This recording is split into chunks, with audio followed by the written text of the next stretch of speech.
meeting order. Ask Mr. Zane to come up and lead us in the pledge of allegiance. Flag is in the corner back. Please stand. Come on.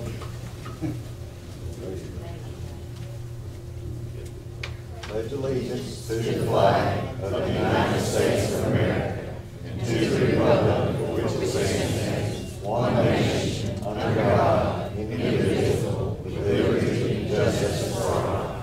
Please remain standing for a moment of silence.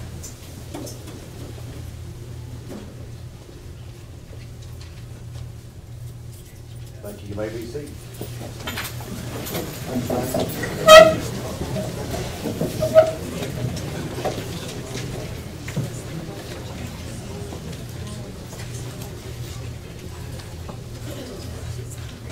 First on the agenda is the approval of the agenda. We have a motion to approve the agenda.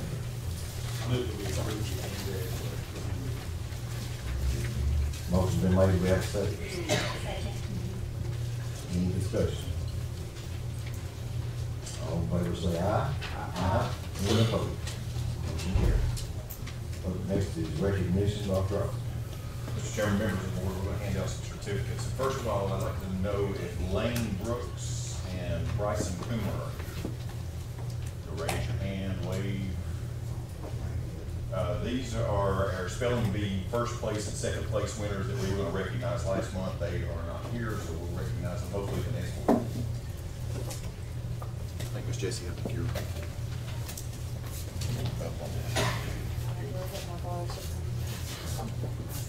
All right, first up, we're going to do what's called the Kingsport Times News Write-On Contest. These are students that have written into the Kingsport Times and have been recognized for their entries. And from Elydale Elementary, we have Charlotte Clifton, Cynthia Daniels, Jackie Delph,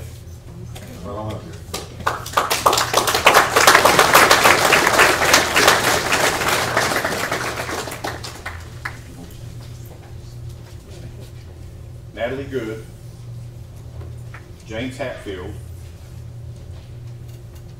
Brennan Hensley, Isaac Hensley. Oh, here it goes. Brennan. Yeah.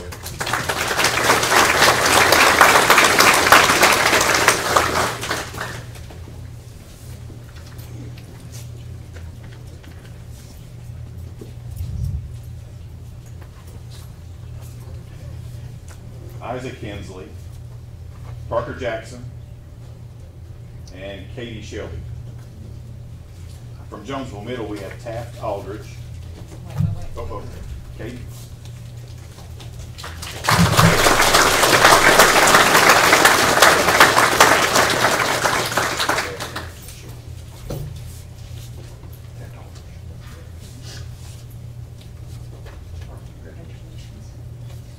Chelsea Ayers, Collier Collins, Katie Hammonds, Alex Hernandez, Kylie Honeycutt,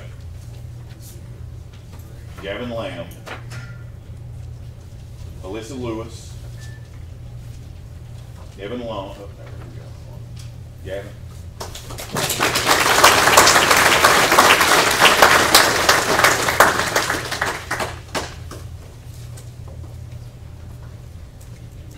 Alyssa here,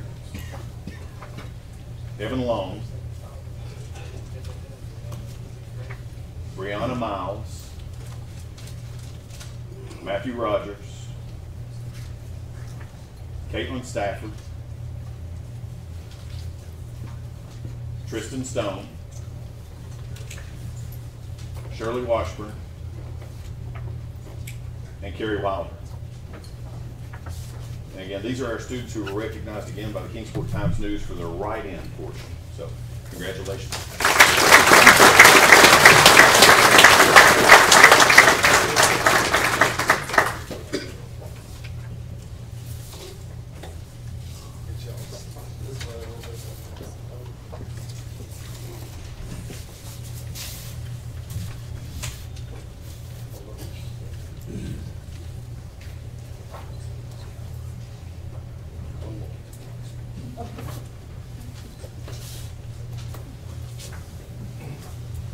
Okay, next up we have the Kingsport Times News Drawing Card Contest. These students are recognized for the drawings that they submitted and were published in the newspaper.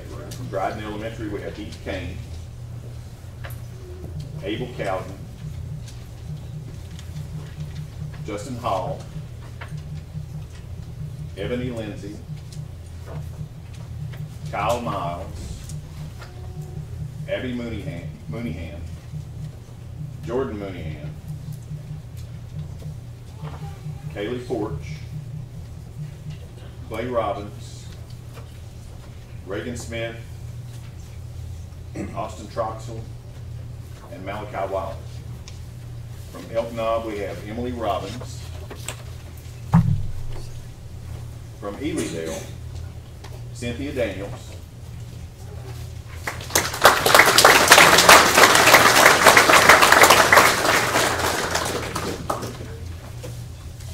Elizabeth Dixon.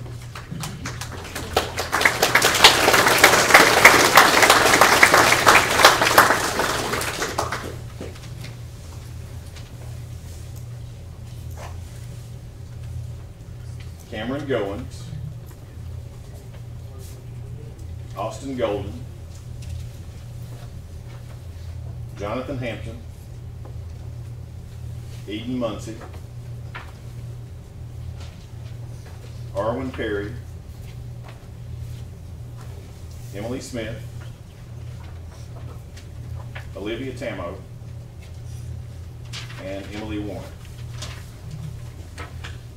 From Jonesville, Kaylin Belcher, Kate Blakemore,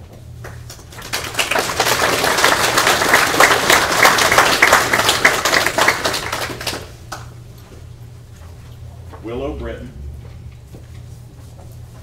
Ebony Collins, Reese Cook, Kalia Ellis, Caitlin Hamilton, Emily Kirk, Alyssa Lewis,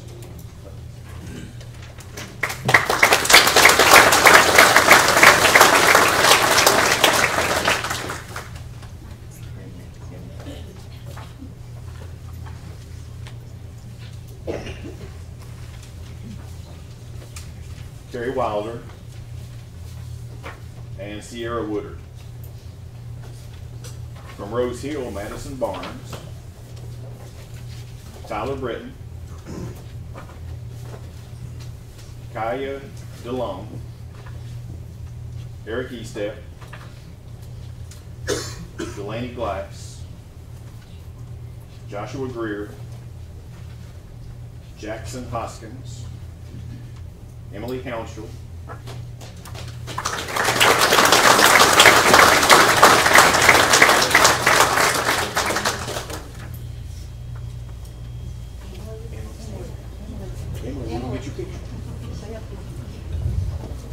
Demi Livesey,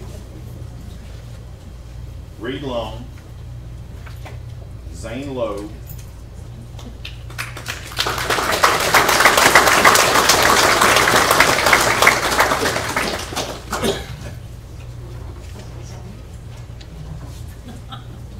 Brody Neary,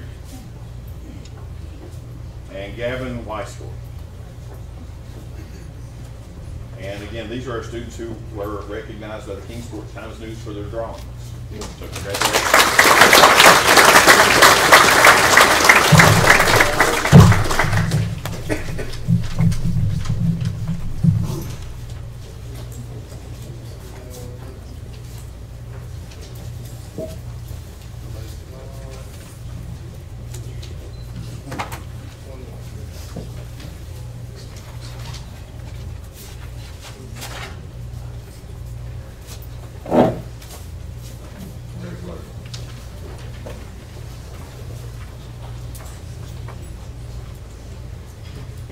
Mr. Chairman, back to you.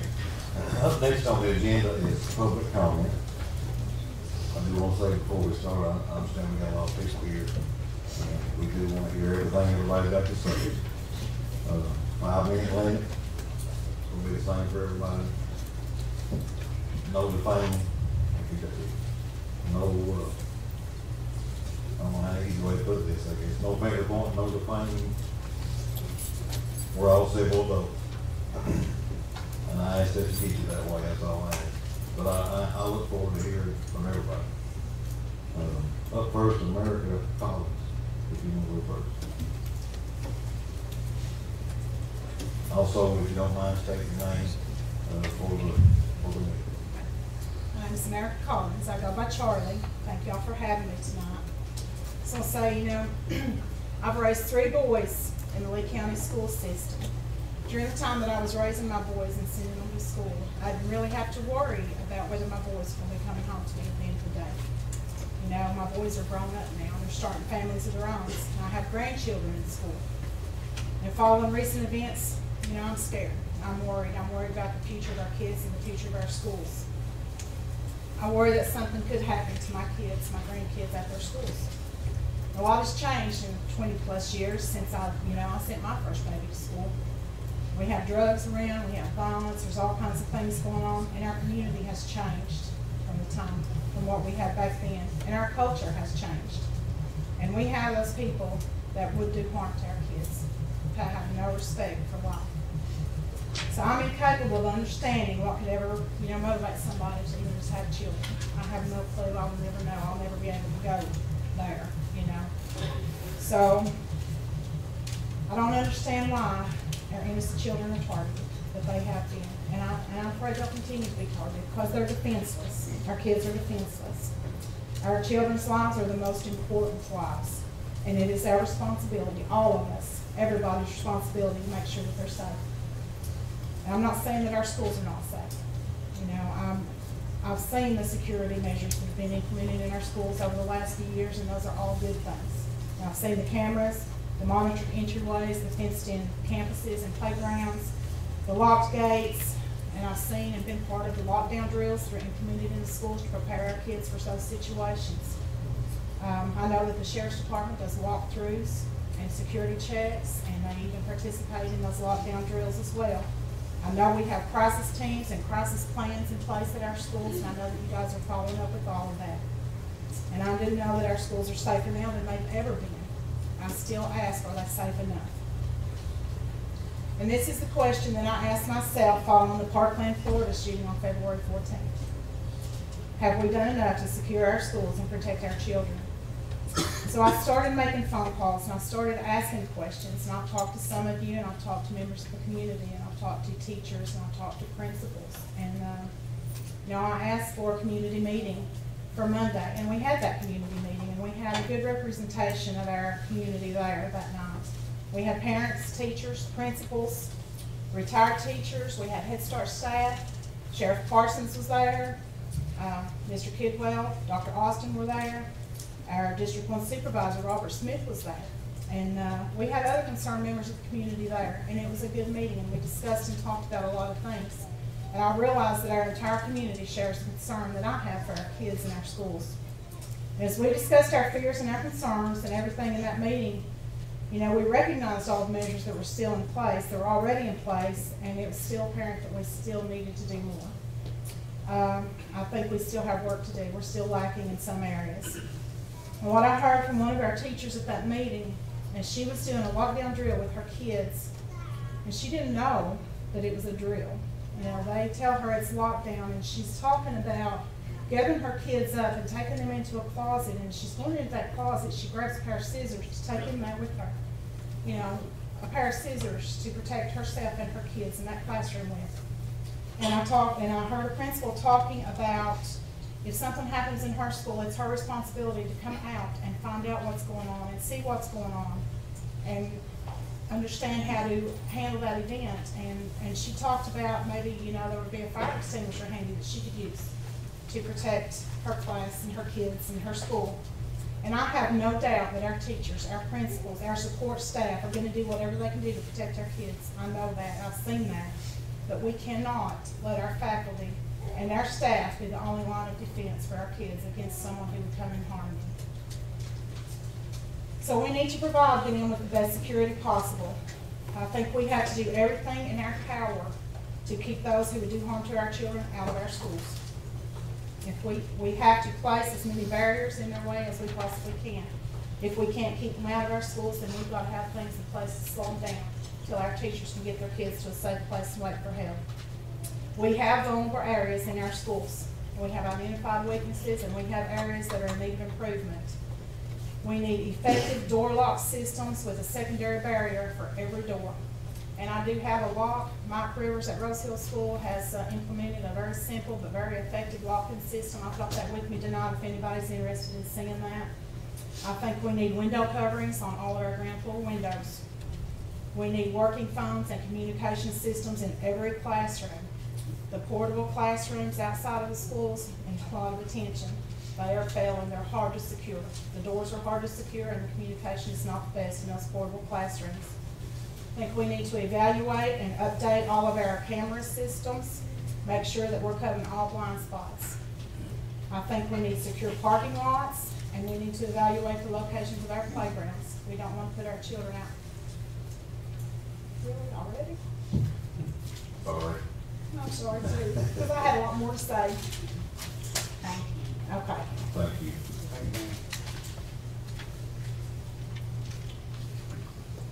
Any other public comment? We got Sue L. Kovac.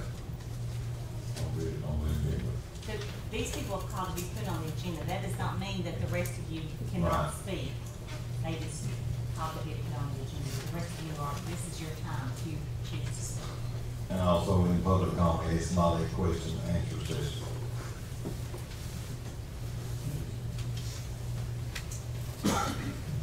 Good evening.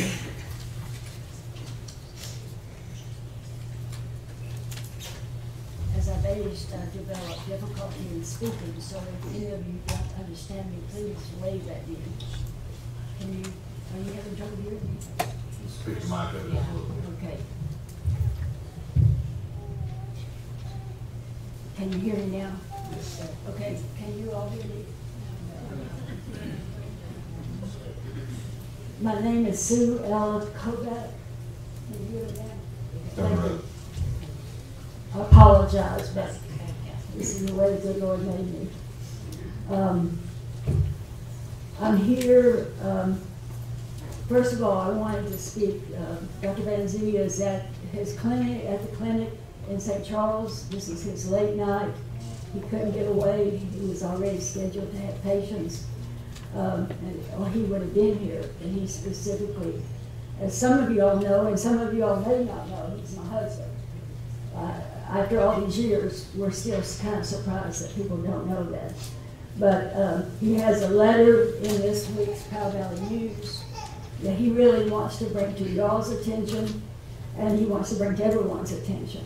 That this is something that's very important to he, it's very important to me.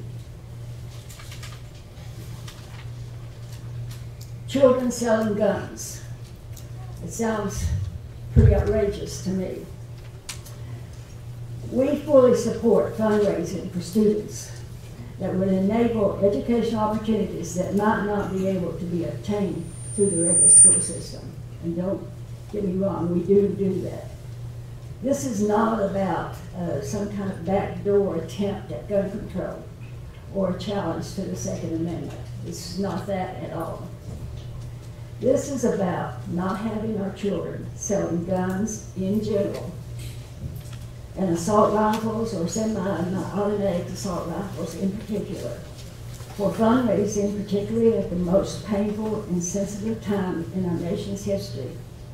Just weeks after many parents had to bury their children, after children had to bury their father, after students had to bury their coach. Mass murder by yet another person with an assault rifle. Our question is, can we develop other fundraising techniques and initiatives that would have more potential and for a good outcome for the students and could be a learning experience? Education curriculum specifically notes that it's very important for children to have community service experiences.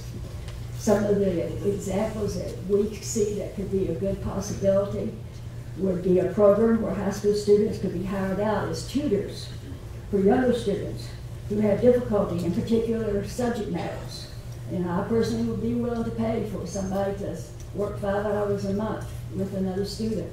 And I'm sure there are a lot of other people who do that. And they could raise money for their trips or for their activities that way. These are not limited. I'm just saying, we're just saying that we need to look at fundraising initiatives. Students could be paid for so many hours helping with the food bank. This is the type of community service efforts we need. The churches do everything that they can. They need help. And we need to help feed people, and particularly help feed children. There are numerous other fundraisers which could be developed that could have a positive effect for the students and benefit for the recipients for their work. This could be a way that they could raise money. There's lots of ways. My daughter Sophie, who went to Lee High School, when I told her about this, said, so is this a response to adolescent obesity? Rather than giving them muffins and cookies, we're letting them sell guns? Not long after the mass killings in the Texas church, again with the use of assault rifle by a deranged citizen, Sheriff Parsons started work within the county about how we can protect our residents and churches for similar tragedies. Does it seem like a huge disconnect to you all for the sheriff to be doing this on the one hand, and at the same time, the middle school children are selling Glocks, and the high school students are selling assault rifles or semi-assault rifles as fundraisers? How many in this room could support the AR-15 fundraisers and look these grieving parents? 30 seconds. Thank you. Look these grieving parents in the face. But sadly, this is my last statement. Michael Paul Williams, one of the journalists, said, sadly, Lee County officials are not alone in being inured to gun violence. But if schools must rely on gun sales to meet their educational needs, we should all be up in arms. I really want to focus on the definition of inured. And that means that you have something that is really horrific, and we get so used to it that it becomes normal to us. This cannot be normal to us. Thank you all very much for listening to me.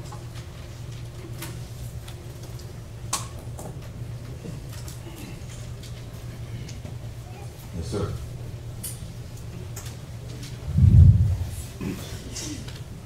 And before we move on, I'm sorry, I meant to do this earlier. Any family here with a drawing that don't want to stay, we'll give you 2 minutes to leave if you want to. I don't know, you can't stay, everybody's welcome. Sometimes during the regular meeting, everybody wants to get out and get through the board and stuff, so it may not be boring tonight. If anybody wants to leave after the drawing, do so. Yes, sir. Good evening, Douglas Graham from right here in District 1. Thank you for bringing the board meeting down on this end. This is great. Of course, I've stood up here and talked to you a time or two before, and you know what's on my heart and mind. And I just amen to the safety that I'm listening to, concern for safety. We all do. But I'm wondering how we're coming along with getting some of these roofs put on our schools, what kind of progress we're making. I hope you can address that this evening, maybe. I hope you can, because that's a concern of mine, as you know. We'll talk about it. And then maybe an update there too on the middle school boiler situation. It'd be nice for you to hear about that too. So again, thank you for coming down. That's all I got. Thanks, sir.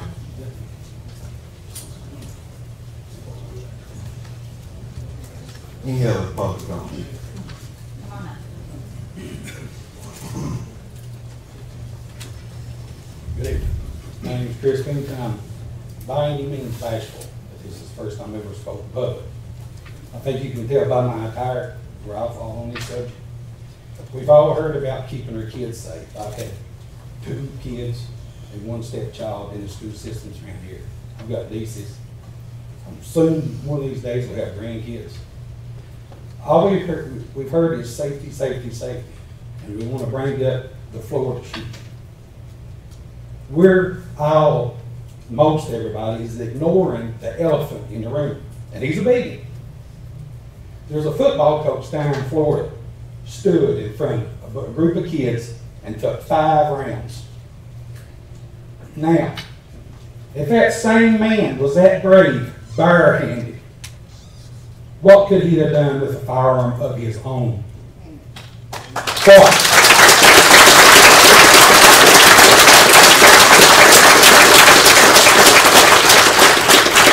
A man that brave, standing in front of a man with an AR-15, I know what they do. I have 2 of them. And when I left this coming up here, I looked at them, made sure they hadn't moved. It's not the gun. It is not the gun. You want to talk about locks, and you want to talk about fences. There was 2 buildings in New York City. September 11th, 2011. They had armed guards. They had locks. They had cameras. Probably 2 of the most safest buildings standing. But evil flew 2 airplanes into that building and killed over 5,000 people. You cannot stop evil from happening. It's been going on since the Bible days. Cain killed Abel for rock. Now, like I said, I lay down at night and I sleep good. Right there was a 40 caliber. 3 steps is a 12-gauge shotgun. I lay down and I sleep like a baby at night. We have got to arm our teachers. And oh God, I can't believe he said that. When I went to school, I graduated through Kelky. No secret. I graduated through Kelky in 1988. And they was say, I don't know a teacher out there I would not have trusted carrying a gun to protect me and my fellow classmates. And there's teachers in these schools right now is just like me, started shooting at 3 years old, but that to protect our kids. You can't keep shoving this stuff and sweeping it under the rug and hoping it doesn't happen. Let these teachers, they don't make it mandatory. Ask for volunteers and see how many steps forward. See, you want a chance? And as far as this gun raffle, everybody up in arms, there's not a single individual.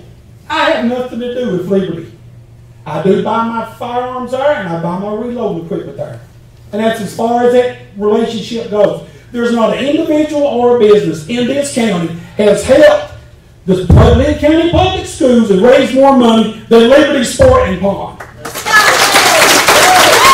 I've been $32,000 they have almost helped raise for these kids. Have any of y'all donated $32,000? No way. How many of y'all donated $100? I haven't. I've bought stuff from kids that come around to school. Ask for volunteers. If you want them to be trained, there's NRA certified instructors would do it for free. Give these teachers a chance, and God, please give our students a chance. You know what my daughter come home and told me one day? She said, Dad, we had an active shooter drill at school. I said, well, that's a good thing. She said, no, it wasn't, Dad. She said, you know what they had us doing? They had us huddled in a corner in a big wad. Now, what good is that going to do? What good is that going to do? When I was going up rabbit and squirrel hunting, I'd love to walk up on a water rabbits or squirrels and all that for me to pick off.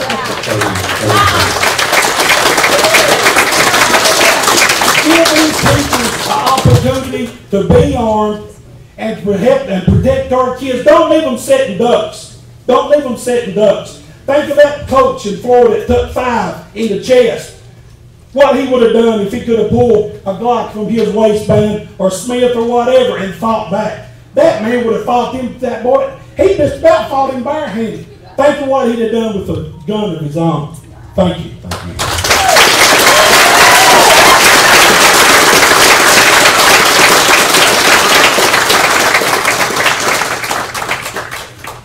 Hello, my name is Alex Haley. I'm the student body president of the high school and the SGA president. And Speak it up just a bit out. is that okay? Okay. I'm the student body president at Lee High School and also the SGA president at Lee High School. And I'm here on behalf of the controversy over the gun raffle. So when I decided to come do this today, I was sent a letter from a Lee County public school employee, and I'm going to read it to you guys today. Recently, a situation of disagreement has risen about the fundraising events used to acquire appropriate funds for different organizations within the schools in our county. Despite opinions or beliefs, this letter is not one of self-agenda, but facts about firearm raffles. As previously stated by multiple sources, our schools, sports teams, organizations, clubs, and various other groups have utilized this as a source of fundraising for many years. These funds were appropriated for equipment, camps, uniforms, tips, and improvements which otherwise would have been almost impossible to fund.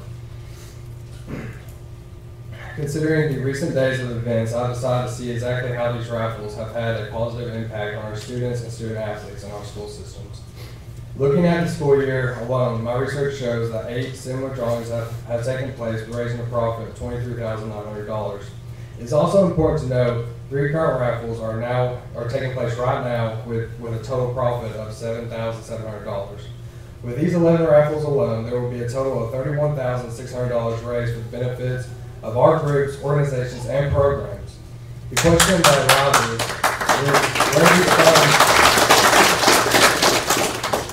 question that arises is where these funds will come from if these raffles were not utilized, and who would be the one to stand in front of these students and tell them that they can't do something because we do not have the funding.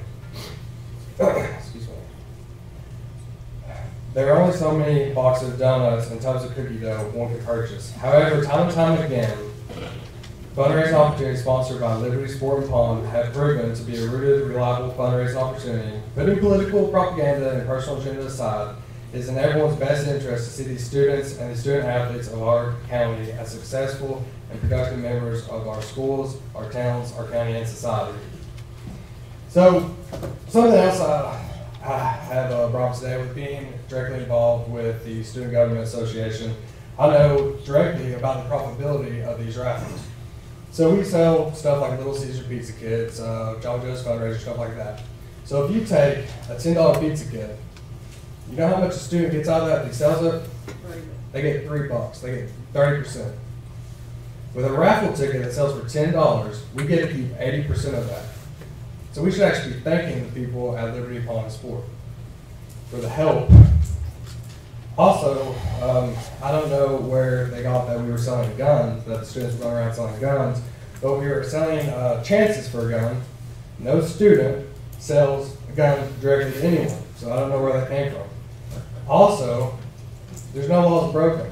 Once the raffle is taking place, the winner goes to the pawn shop and collects their winnings there after state required background checks and, legal age and stuff of that nature. So, no laws are broken.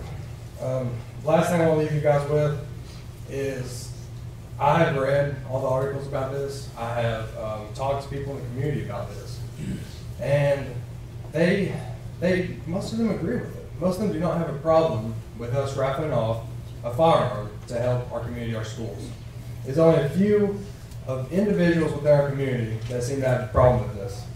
So we need to stop letting the concerns of a few trump the will of the whole. So thank you everyone.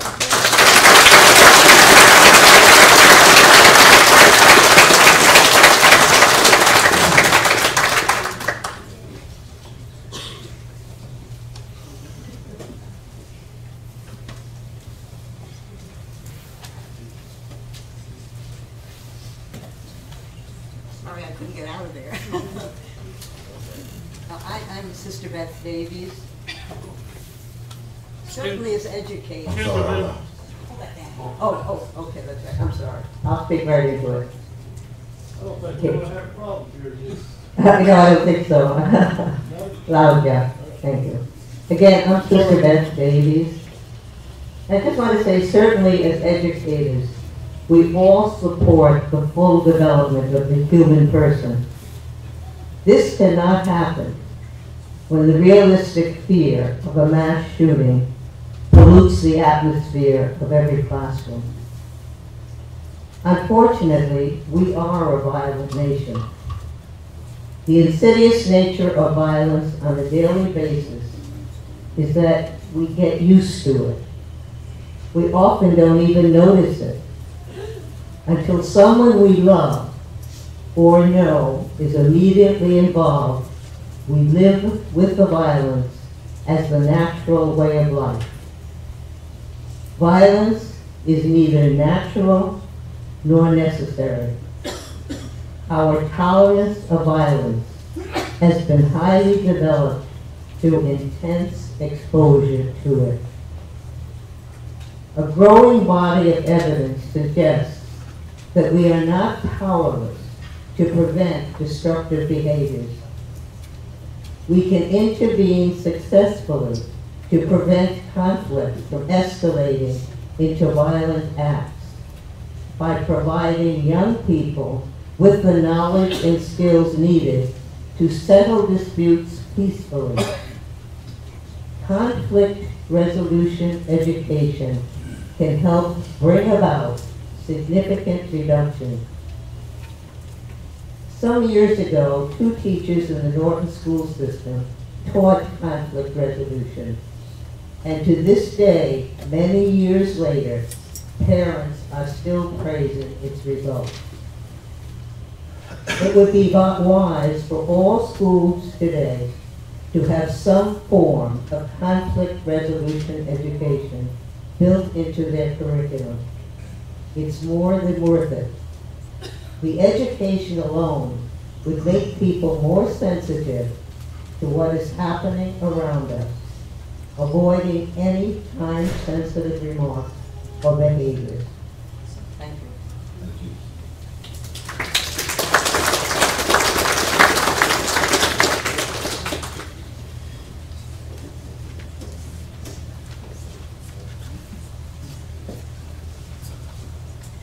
Hi, for those that don't know me, my name is Jarrell Dickinson. Those who know me, Scooter. As far as the whole gun thing everybody's talking about, I work at the high security level prison in state Virginia. We got a guy out there. Can you hear me now? I work at Red Wing State Prison. As far as the gun thing goes, we've got a guy up there that killed a bunch of kids. I think it was 7 or 8 with a hammer and set the school on fire. So you don't have to have a gun to commit a mass crime. So.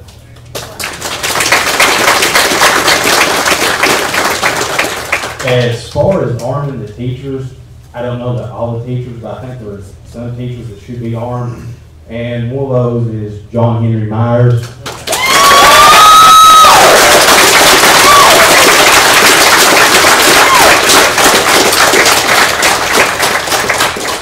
I've known John Henry since probably 6th grade. Me and his son Johnny was great friends and stuff like that. It's come to my attention that he's suspended right now or wherever that may be. That is the craziest thing ever. He is one of the top. I've got a list of about 5 teachers, and some of them are in this room right now that I had that had a great impact on my life, and he is definitely one of them. He sent us to the welding school. He got us ready to go to school, and you know, some of the stuff he done in class, it just seemed so absurd, but it helped prepare us for regular life. When me and my buddy Tim Flanders, when we got down to the welding school, within a week, we caught up to kids that had been there for over 3 months because we were so prepared to go down there. In turn, when we got out of school, every one of us had jobs making great money. I can remember, and I guess it's probably still hanging on the wall down there, in 1 week I cleared $2,600. What other job around here do y'all know of that where a kid straight out of school can clear $2,600 in a week? It was awesome. I decided to make a career change, stuff like that, start a family, kind of settle down. I think we'll get rid of the welding program. That's probably the worst thing. And I think we need to make sure John Henry is back at the school. He is, I've seen him go.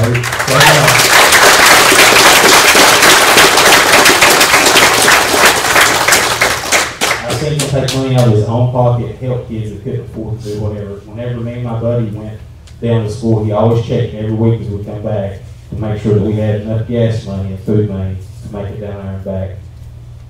When we got back, he would check in every week. He called me and he said, I need to talk to you. So I drove down to school and talked to him. He said, well, the school down there, Greenville Tech, they called. I was like, oh God, what did we do?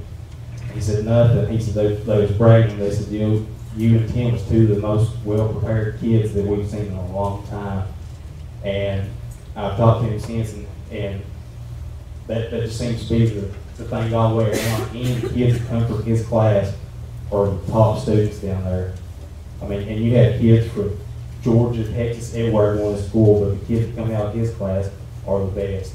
And not only does he teach us how to get good jobs and stuff like that, he's taught us a lot of life lessons. He has been very instrumental in who I am. At the age of 25, I was a supervisor at the high security level prison in the state of Virginia. And it's partly because of him, because of the life values that he's instilled in me. So, if anybody can do anything, he definitely needs his job back because he's 100%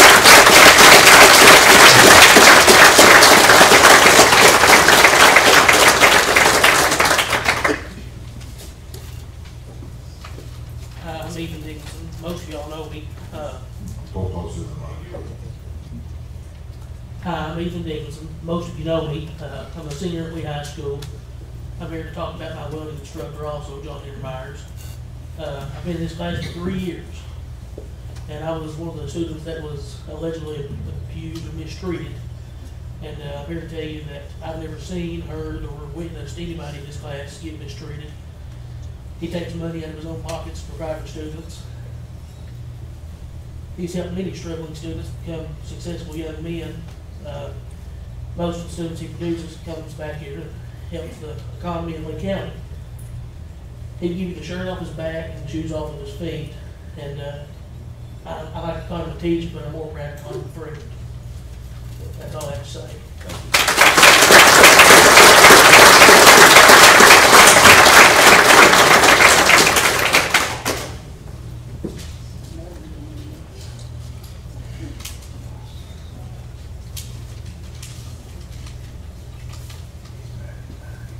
Hello, my name is Noel Berger.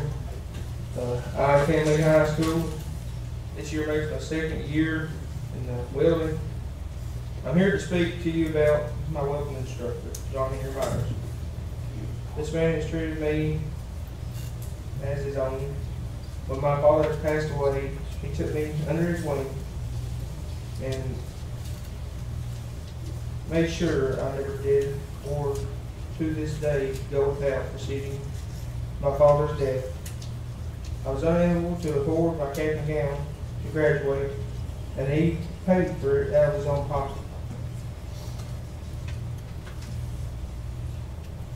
He is like a second father to me. This man is my friend.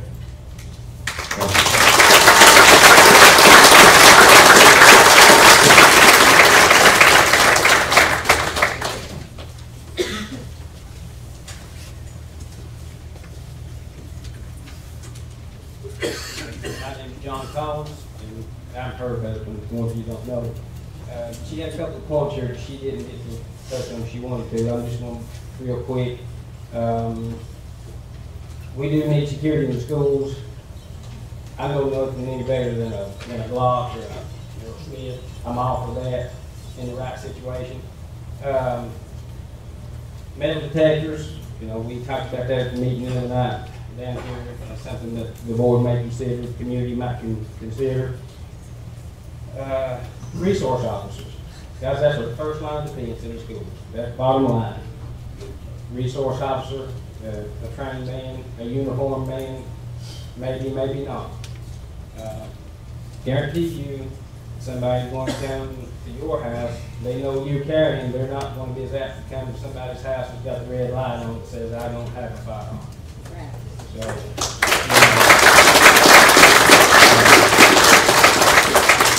our oldest son is also a penal systems guard. he came to school down here in, I think, 2002 when he started. Between he and my middle son and my last son, we raised about $32,000 for this school with the help of Liberty Pond.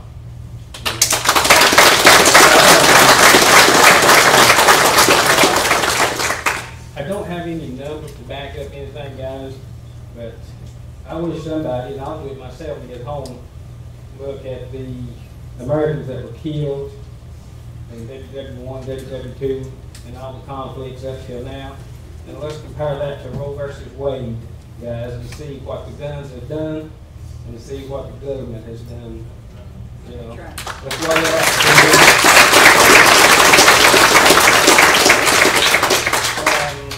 that's all I've got, guys. We need resource officers. I hate to think of our teachers, you know, taking a pair of scissors. Bless your heart, guys. I left and I thought about it ever since. And a fire extinguisher to a gunfight. It don't work. It does not work. Thank you. Thank you.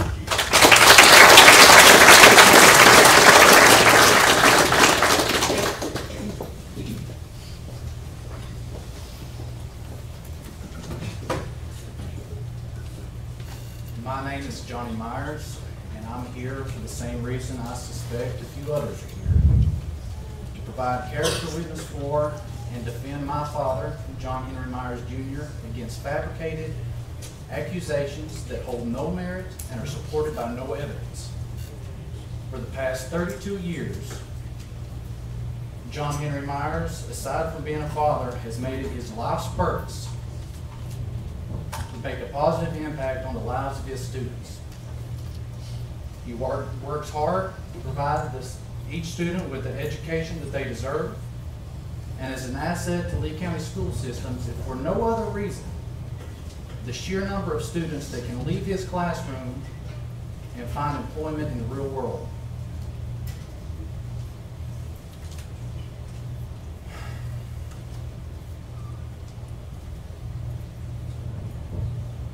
He always goes the extra effort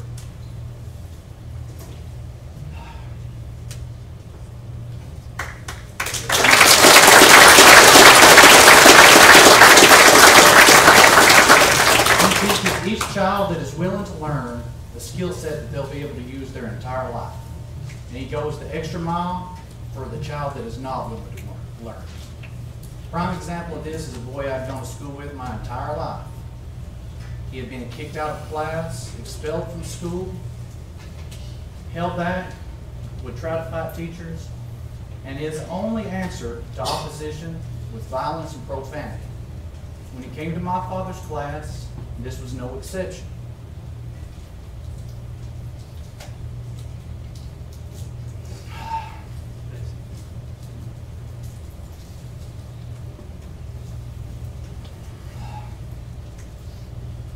Whenever he would have a student like this that would fight, would cuss, would storm out of class, he approached this student not out of frustration, not with anger, but with optimism and hope, because he knew if there was a way to get through to this child, he would find it. And as time went on,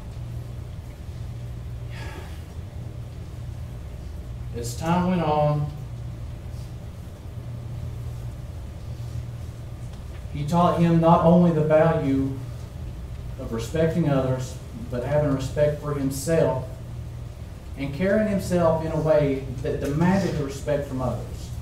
This kid went on to graduate high school, and when he did, my father helped him get a job.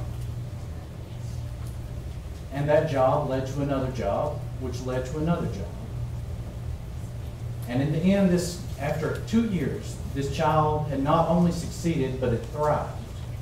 And he called my father just to say thank you for the job that he had done. And when he hung up the phone, my father told me that if nothing else he had done in his career, if he had no other success, then he could die happy knowing that he had made a difference in one child's life. But this isn't just an isolated case. He had received that same phone call dozens of times before and dozens of times since. And this is not the man that would harm a child. This is a man who is a friend not only to his students, but any student that walks through the door of Lee High School. And I cannot overstate the hypocrisy of taking this good man that has dedicated his life to the benefit of his students' lives, taking this good man and removing him from an institution whose sole existence is to benefit the lives of his students.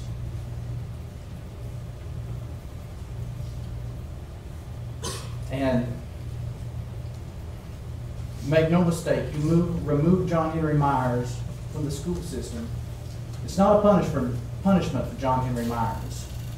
He's a capable man. He'll find other means of income, other means of employment, and other means to occupy his time and his mind. You're punishing the student who is being deprived of the opportunity to have a teacher and a man like this in their lives. That's right.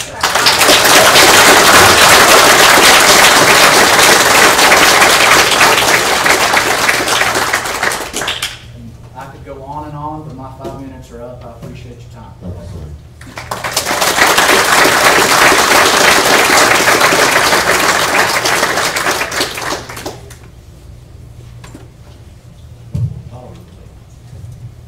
Larry Warner from Jonesville. I'd like to go back to a subject we were talking about earlier. A number of years ago, in response to a school shooting, the National Rifle Association developed a very comprehensive school security program called the National School Shield Program. And I would urge this board to get in touch with the NRA. You can go to the website, find out information about it. The training is free to qualified personnel. The state of Texas has already taken advantage of this program, and as of now, 20% of their school personnel are trained and armed, and probably have the best secured schools in the country right now. So that's something we need to do. I don't blame our children for being concerned about this. They want to know what we're going to do about it, and that's something that we can do. We can't legislate safety. You have to have people step up and do it. We had a meeting a while back about church security, and the churches in our area, including our church, very quickly ramped up effective security measures, primarily because we didn't have any interference from politicians. We have that up and running in place, and we're much more secure than we are now. And for Ms. Kovac, I would like to see her put as much passion into preventing doctors from handing out opioids that are killing a lot of people.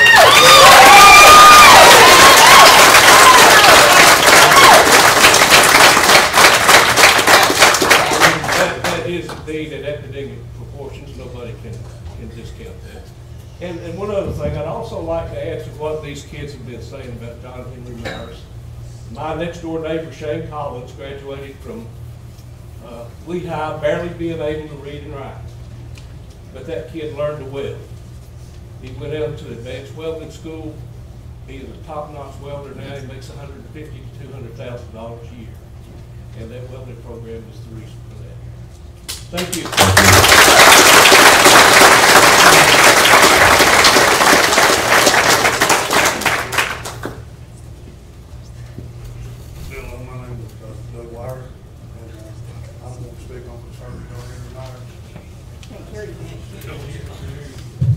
Can you hear me now? Let me fix that for you. Hold on, he's gonna fix it. Let's take time out. Good night.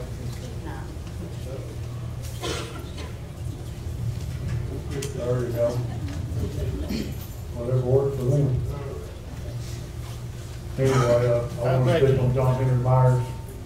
I had John Henry Myers as a welding teacher, been 25 plus years ago. The man got me into welding school in Greenville, South Carolina. Got me on a career that I worked at 13 plus years. During my time in high school, I got in a little trouble, got in a fight, and the school board wouldn't kick me out. John Henry Myers puts his job on the line to cover me and to make sure that didn't happen because he knew that I was being done wrong. My point stands behind his students. He stands with his students. You take right now, like where he's out of class, I have a child, almost 15-year-old boy in his class at the moment, and they're learning nothing. They're shutting them from class to class to class. He says maybe they get maybe one day a week here, one day a week there. Well, what use is that? My point is Don Henry's a fine man, and he stands behind his students. He always has, and there's no doubt in my mind Don Henry would never harm a kid. And that's all I got to say. Thank you.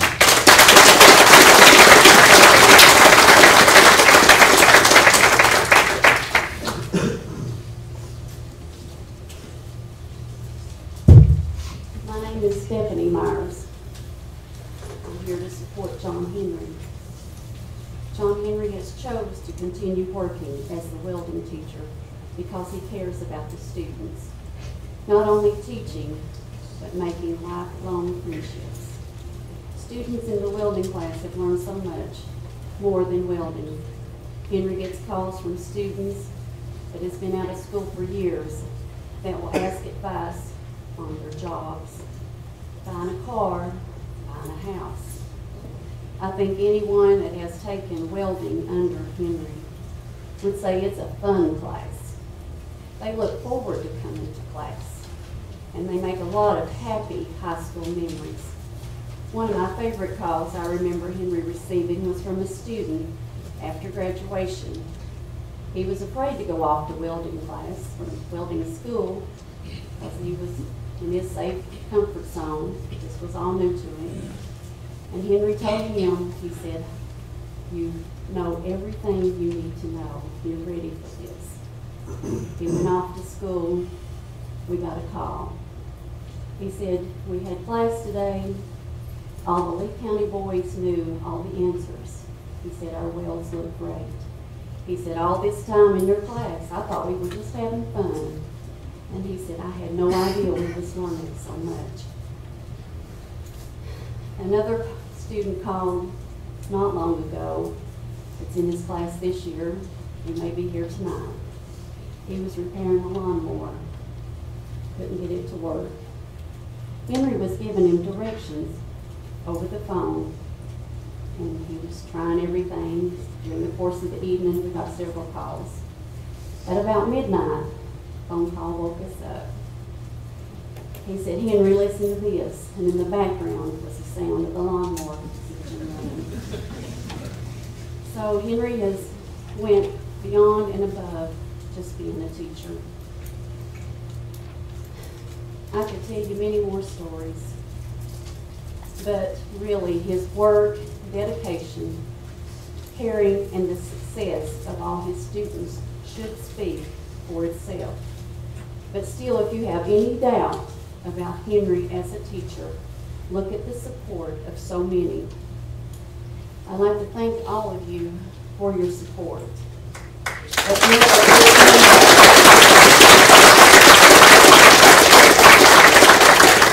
As much as this support means to Henry,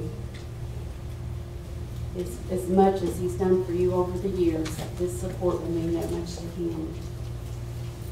And Henry would be here to thank you himself, but he has been banned from school property. Really? And this needs to be.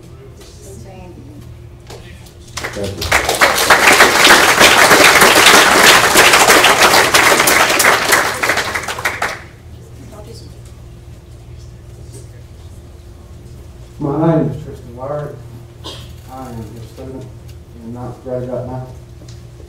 I wanted to say that I have never met a teacher that has showed more respect to me and the students that I know in this class.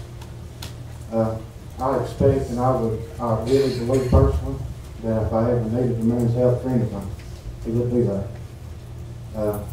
I would hate to lose him. I don't believe that he would do anything to hurt any student, any kid, in any way, form, or fashion. And That's all I have to say. Thank you.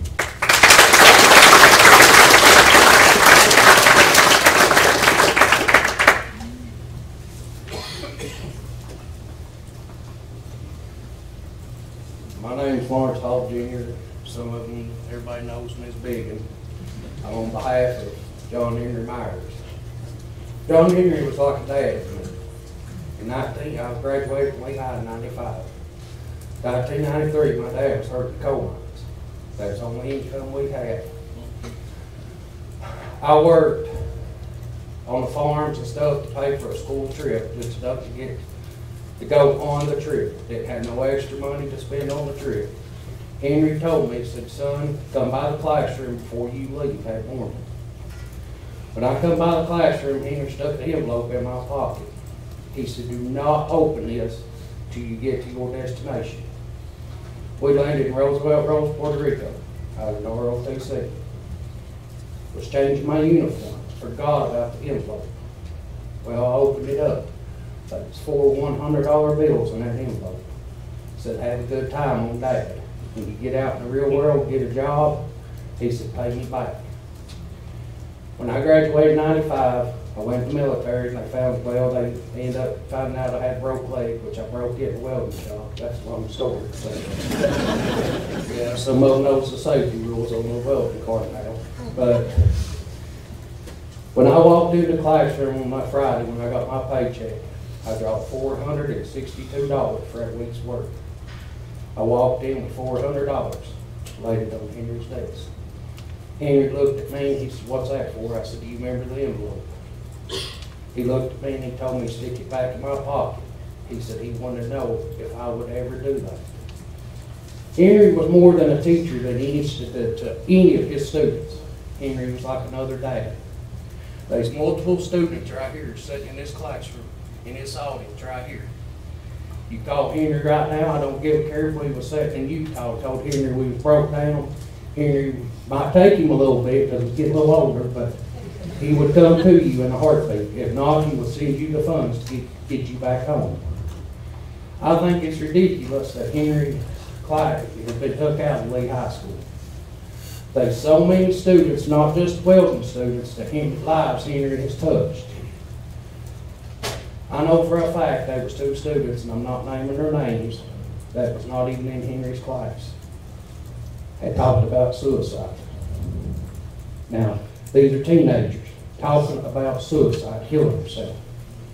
Henry sat right down in that classroom, he talked to both of them. One of them works for the state of Virginia right now, and the other one works, I think it's for General Electric down in Mississippi. If it was not for Henry's talking and caring about these kids, then students might not be here today and their family would have lost a loved one. And I think Lee County is messing up big time by letting John Henry Myers go.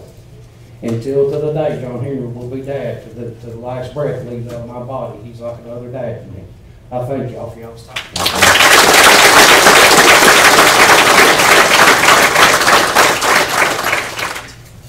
Hello, my name is Delia Tomlinson. I am a graduate of Virginia Tech, class of 2015. I spent 4 years walking across the drill field seeing the April 16th memorial for the 32 students and teachers that died. I think it is glaringly inappropriate to associate a gun with schools. We often had NRA and pro-gun rights organizations campaign at Virginia Tech, and not a soul that I knew, and that is across the political divide, thought that it was appropriate, not just because of what happened at Virginia Tech, but because it is a school, it is a place of education, and should not be associated with something that has been associated with school shootings since the 80s. And I just think that it is also glaringly offensive to suggest that we should be arming all teachers, because there was a Holocaust survivor at Virginia Tech that blocked the shooter from coming into his classroom. I think that Dr. Levesque would be very offended at the notion that if he had had a gun, he could have done something more. So that's just all that I wanted to say, and I also stand in support of John Henry Myers. Thank you.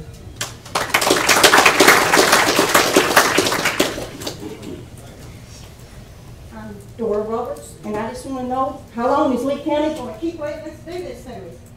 We need to do something.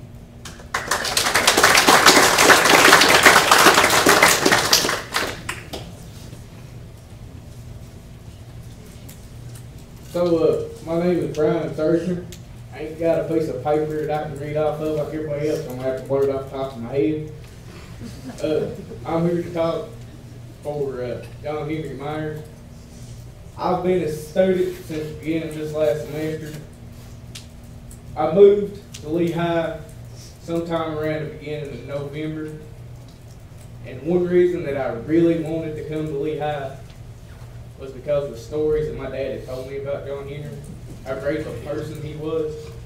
And I've really noticed, you know, it would be a shame to get rid of somebody that really makes a difference in kids' lives. Like, he's the reason that I want to come to school, to learn something out of that class. And there's a bunch of kids here that has his class. They'll tell you, even if he did do something wrong, there's nothing wrong with what he did to them. There isn't. Okay, see? There's nothing wrong with it. And if the kid sees nothing wrong with it, what's wrong with it? I mean,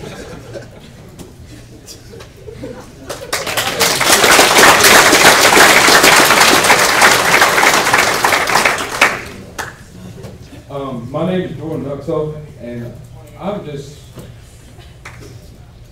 a first year welder, ninth grade, and the fact that you're trying to get rid of Henry is you're pretty much, if you kick Henry out the door, you're kicking out plenty of kids' future careers.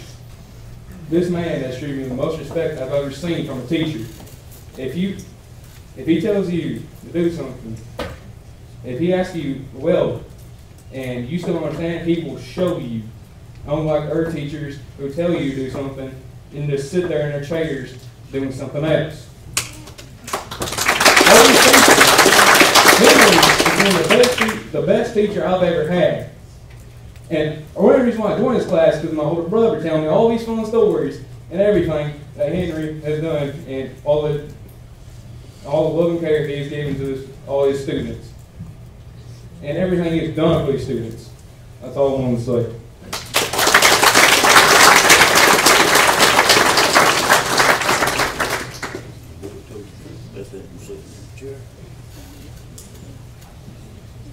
Hello, my name is Brian Hogan. I'm from Pennington and Jonesville. I am holding in my hand here a copy of the Constitution. I've looked through it, read through it many times in my life. I'm having a really hard time finding anything in here to be ashamed of, or anything that our children shouldn't know about. So when we see no reason to have any shame in this, and we know that a gun raffle has been done legally, then what's the issue?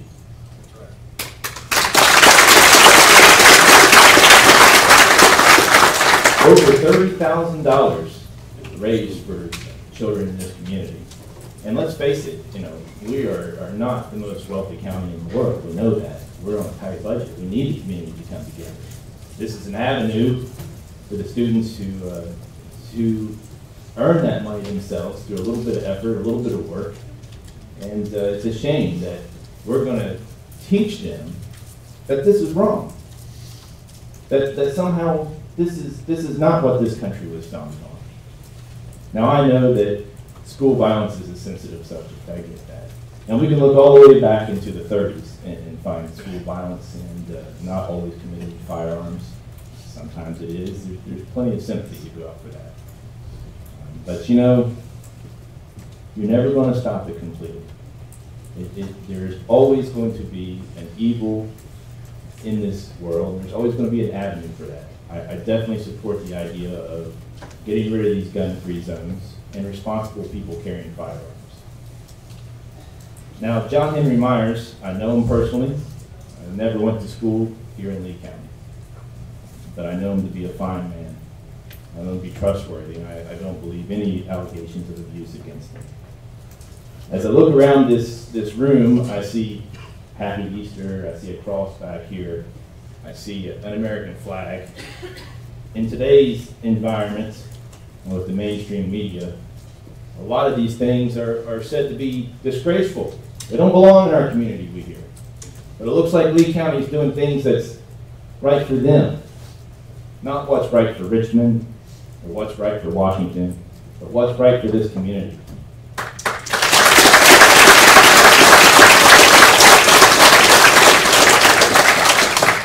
And I think one of the best testaments of John Henry's contributions to our community are all the young folks getting up here and talking today, taking a part in their civic duties. I mean, it's amazing that they're up here in this force speaking out for a man that they know and love. And I want to leave with one final thought. Before you think about what's right for yourselves, before you think about what's right for Richmond or Washington, D.C., you better be thinking about what's right for these people.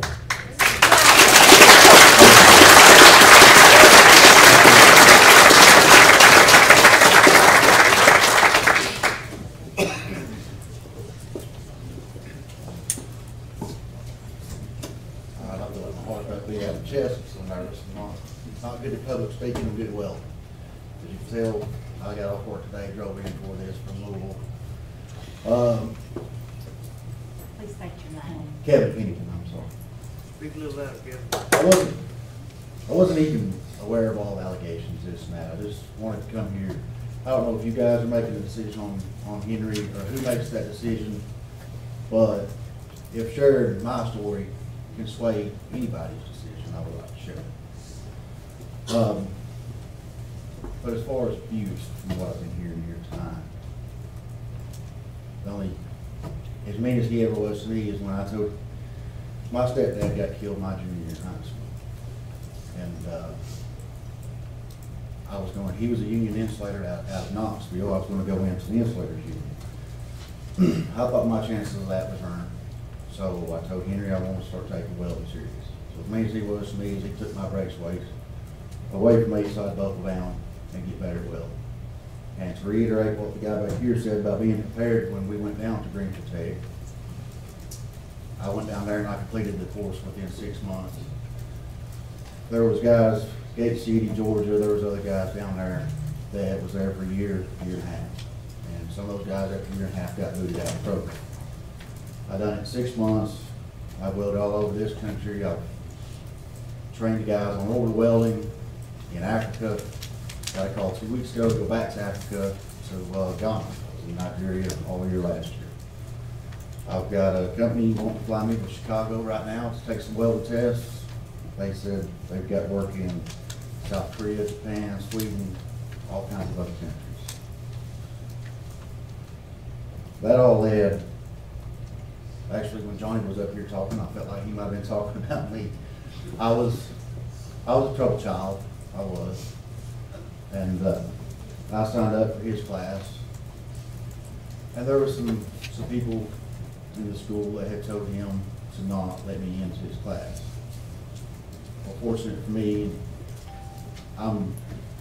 luckily he let me into his class and to draw his own opinion with me. And through that, I've become who I am now, a respectful member of society. I was a thorn in, I believe, everybody's side in the school district, in the school system when I was a kid. But he's done a lot for me. He's done a lot for other guys here. I can probably count in this room, but I know Lee County's what, if not the poorest county in the state of Virginia, of the top. And I can count just the guys that I know personally, a combined income to the families in Lee County of well over $2 to $3 million. And I would say that's minimum. Every year. I know what some of these guys make. I know what I make. So that's bringing in a lot of income to families in Lee County right there. His connections that sends us to schools, to jobs after we get through there. Anybody can sit in that classroom, but nobody can make those connections that Henry makes with his students. And Henry used his connections outside of the school for job placement and further education to better hone our skills. There was more I wanted to say, but now that I'm up here, I don't know. So I'm just gonna leave it at that, and hopefully sway somebody's decision, whether it's this board or another board, and a message that you guys may relay. Thanks. Thank you.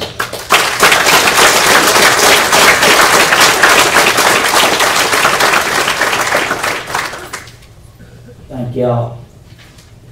Last time I seen John Henry was at the nursing home. We both had family in there. I haven't seen him since any of this has started. Last time I seen him up there, he still done some mentoring. We wasn't talking about welding or any kind of employment, but he done some mentoring. Last time I'd seen him before that was, I don't know, been about 5 years ago. Had a loss in our family. I hadn't seen Henry for a decade. I ain't on social media. I wouldn't have come out here for Led Zeppelin, the Oak Ridge Boys, nothing else. I think that much of John Henry Myers. Last time I seen him was at the funeral home.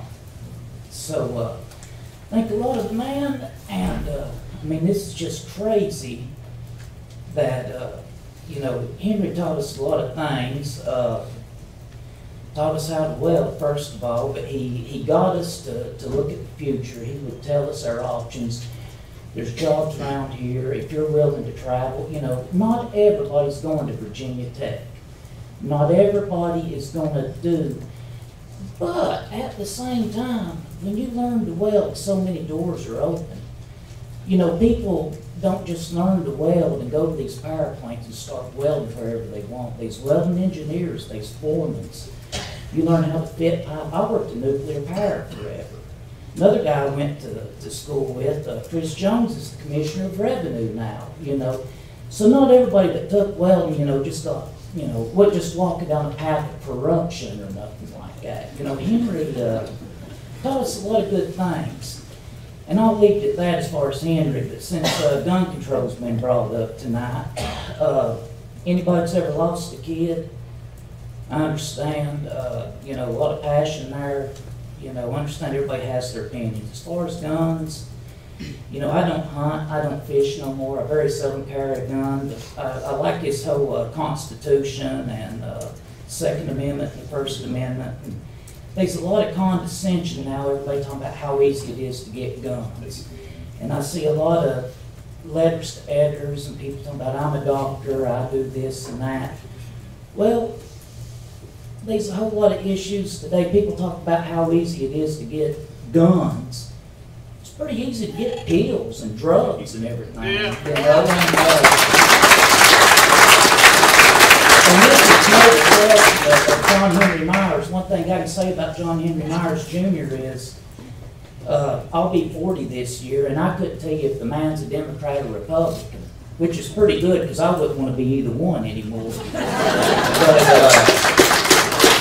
you know, as far as that goes, it's just real easy. Everybody wants to place the blame on other people. But to hear people talk about how much we care about our kids, we care about the poor, and care about all these things. We care about race in this country. You know, I do. But you look at the one thing, how people talk about what's right and what's wrong. And, you know, ever since January of '73, Roe v. Wade, 1 million people a year, I don't want to hear a whole lot of people talking about how bad they feel. You know, and please don't let that reflect on John Henry. But after Roe v. Wade, you know, I don't see what any of the other laws matter anymore.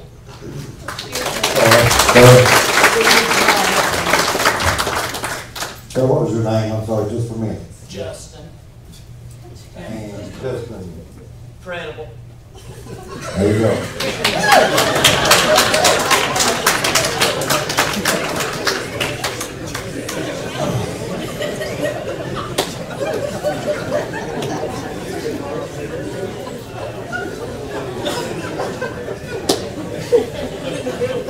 Yes, sir. My name is Donovan Willis, and I'm in the junior class at Lee High School. And every day that I walk in the doors, we have that underlying thought, is there something going to happen today? And you have a little bit of of anybody would say you would be scared a little bit.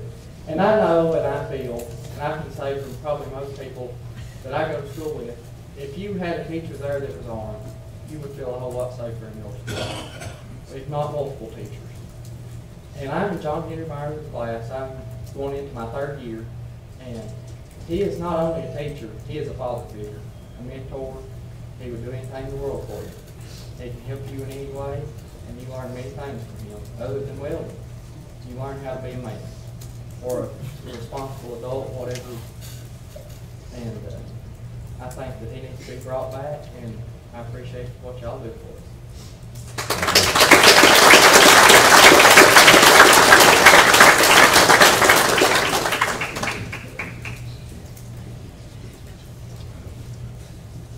My name is Jennifer Arnold, and what all these kids are saying is true.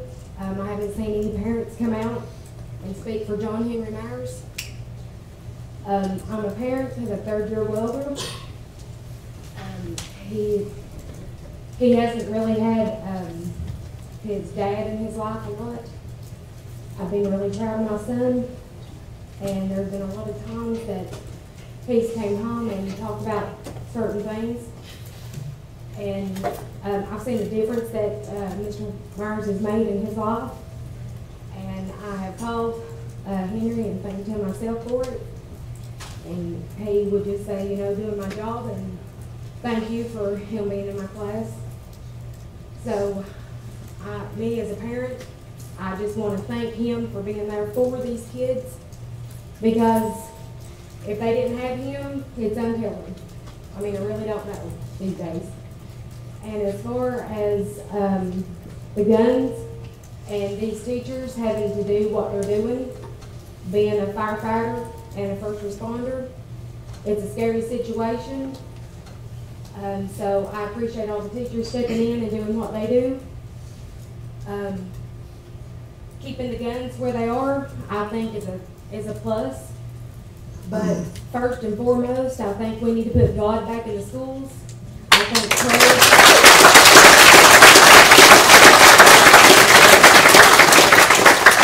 I think prayer in a school should be mandatory and first thing every day.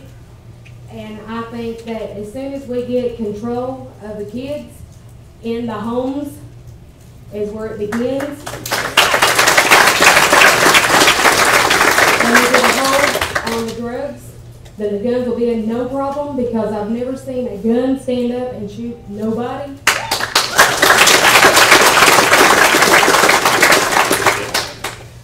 And I think that bringing John back would be a definite plus for the schools, and keep him as long as he'll stay. Thank you.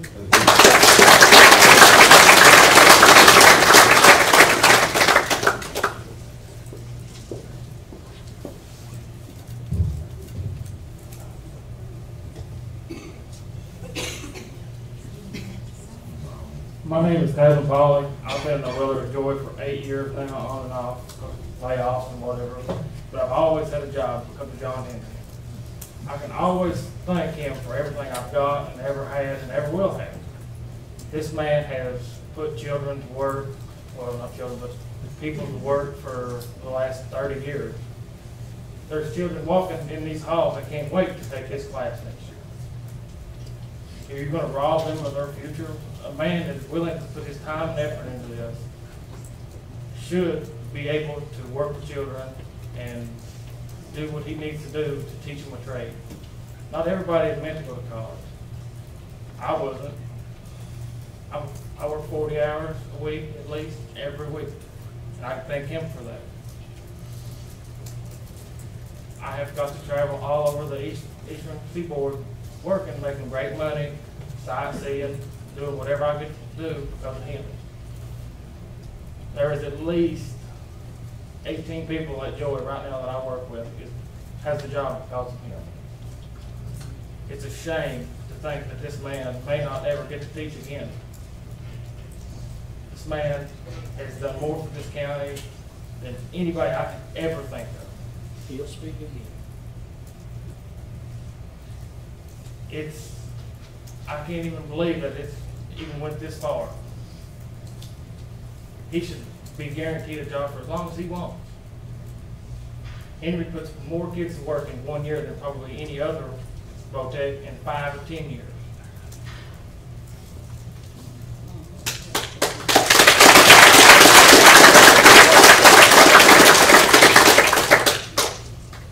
There's people here right now that have families and make good livings for their families because of what John Henry can do. He helped me get a job. There's at least 4 other people here that I work with that are here supporting him. And I think that he should have his job back, and I would say everybody in this room would agree the same thing.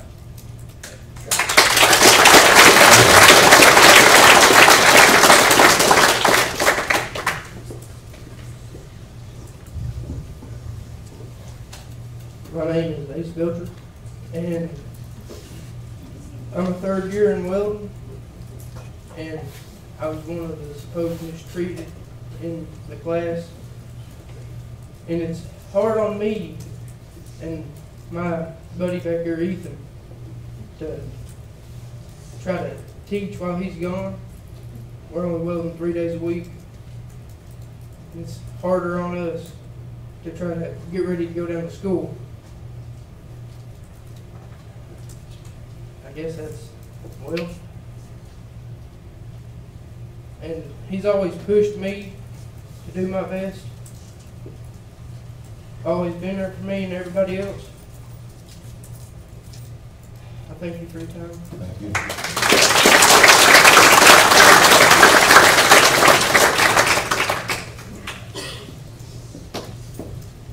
My name is Kobe Reed, and I'm here to talk about Mr. Myers. I'm a 1st year in his class. A little bit of time I've been in there, I've learned more in there than I probably have going to any other class in at Lee High School or anything else. The man has taught me respect, taught me how to be a good welder, what a little bit of time I've been in there. Hopefully one day I'll have a future in there, and the man's told me himself that he's going to do everything he can to help me pursue my dream as a welder. That's all I got to say, and I hope the man comes back soon. Thanks for your time. Thank you.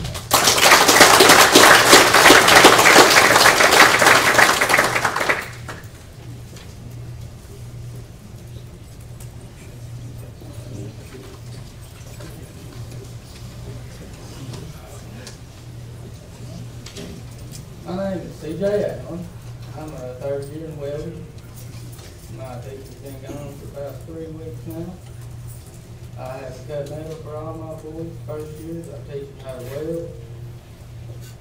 The old man has taught me a lot of things. He taught me how to be a man. He taught me how to take care of everybody.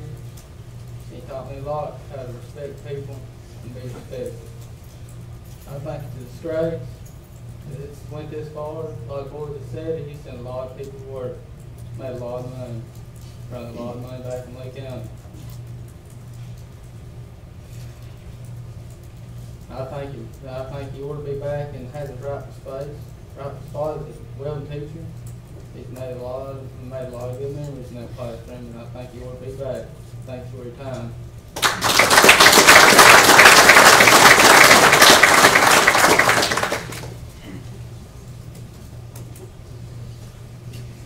My name is Connie Wilson. My son was one of those that was supposed to be abused, but he wasn't. And first of all, I asked for a phone call concerning my son from the school board office, and I never received it, which I think that is kind of ridiculous. It's pointless if nobody will return your call. But they need to take time. And my son, I had never met John Henry Miles. I had never seen him. If he walked in the door right now, I wouldn't know who he was. But he's done nothing but talk. My son has done nothing but talk good about that man. And all my family. And I work with people that has had him. And I think it's just ridiculous. It's really uncalled for. My son is very respectful. I have 2 sons in Lee High. And they are very respectful. Okay. If my son needs corrected, I give John Henry Myers permission to correct them if they needed it at school. And then I would correct it at home.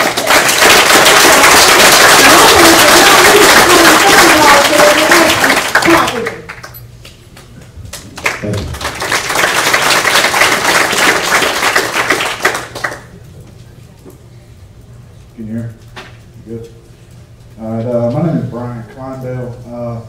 I'm not from around here. I've lived here for about 20 years. I've met John Henry Myers twice. But the company I work for in Duffield is a manufacturing facility. We use a lot of welders. Where am I going to get them? I hire them, I train them, and I have to inspect their work. I can tell within 5 minutes of somebody working there if they were trained by John Henry Myers or not. And if they do, they still have a job. The ones who weren't trained by John Henry Myers, 90% of them don't work there anymore. I can tell, and I can tell the ones here that have an effect on his job that you're not just affecting John Henry Myers. You're affecting a lot of people's employment, because where am I going to get welders at? Bring them in from other states? Why should we have to do that? We have a competent man in this county that can train them better than anyone else I've ever seen. And exactly, that's his passion, it's his children. I've been doing what I do for over 20 years, and I've never seen welding as competent, good, and consistent in welders as I have the ones trained by John Henry Myers. And if I have to pull welders from other states, what is that doing to our economy? What do these boys have to look forward to? Do you think every one of them wants to move and go work at nuclear power plants and go work in Florida and everywhere else? Some of them want to stay in Lee County. Some of them want to stay at least pretty close to where they can have a secure job. And why would you want to crush a child's dream if they're, my son is now a welder or in welding class over there. Before that, I knew nothing about John Henry Myers except for the fact that he trains my welders. Well, I can tell you that if he didn't have that training, there's nothing else around this county for him. Coal mines are gone. What's he going to do? I mean, if the boy wants to be a welder, he needs the training, and there ain't one man in this county can do it successfully. And to the extent that we require where I work at, that's just what it is. Hopefully y'all can bring it back so I have welders that can work for me. Thank you. Have a good day.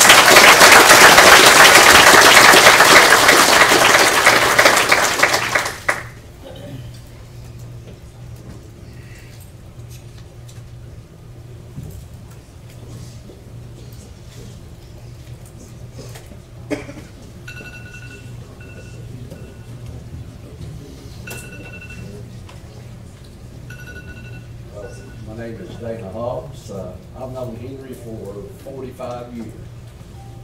He's a welding teacher first, but he teaches the boys so much more. He teaches them respect and kindness, and you don't know what he teaches these guys. He's hard-headed, he's very opinionated. I think that may be the big problem with the whole show here, is that he does have opinions. Whether you like him or not, you're a hero. But let the man do his job, that's all he wants to do. He could have retired 2 years ago. And didn't. He chose to stay and teach boys, and he needs to keep doing it. Thank you. Thank you.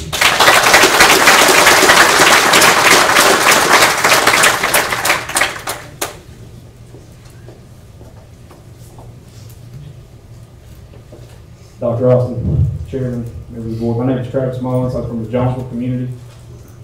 I'd like to touch on a few different topics tonight. I've known John Henry Myers from the time that I was old enough to throw a ball. He's been a very influential person in my life.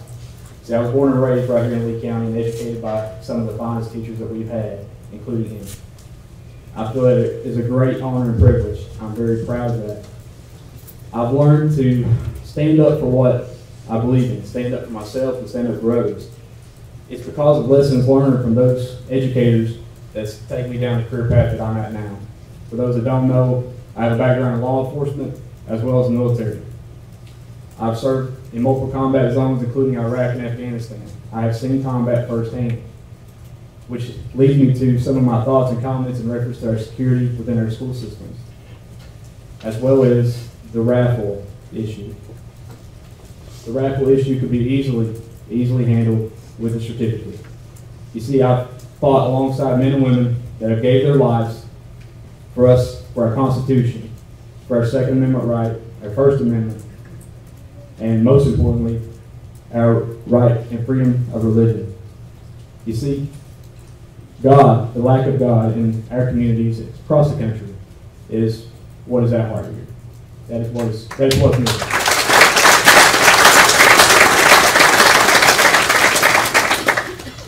We should be standing up and behind and in support of all of our teachers, our students, our educators that are pushing to try to make improvements in our school systems, our security, everything. We should not be standing by idly and waiting for things to fall in place. We should not let our lack of resources get in the way of our resourcefulness. You have veterans, you have proficient members of our community that are willing to step up and assist in any way, shape, form, or fashion, myself included. Use us. Use the resources that you have at your disposal to help make improvements to our community, because our children are the most important thing.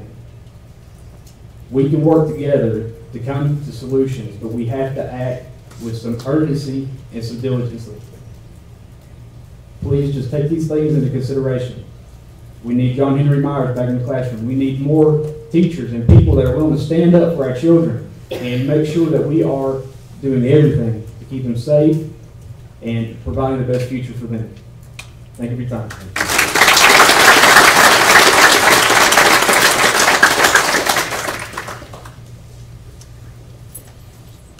Alan Ralph. I'm here to stick up for my friend, John Henry Myers Jr. Henry, I graduated from Thomas Walker here in 2013. I took 2 years up there at Lehigh on a bus every day to go to Henry's. More than a teacher. Way more than a teacher. He's a friend. Got me the job I have now. Got plenty of people the jobs they have now.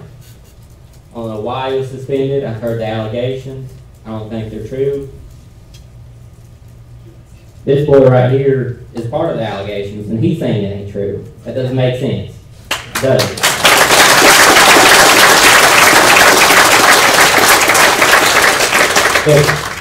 If the people that are being alleged to be abused are saying, hey, we're not being abused, it's just Henry teaching, he shouldn't be in the trouble he is. And he shouldn't lose his job because he loves his job. I talked to him on the phone before I came down here.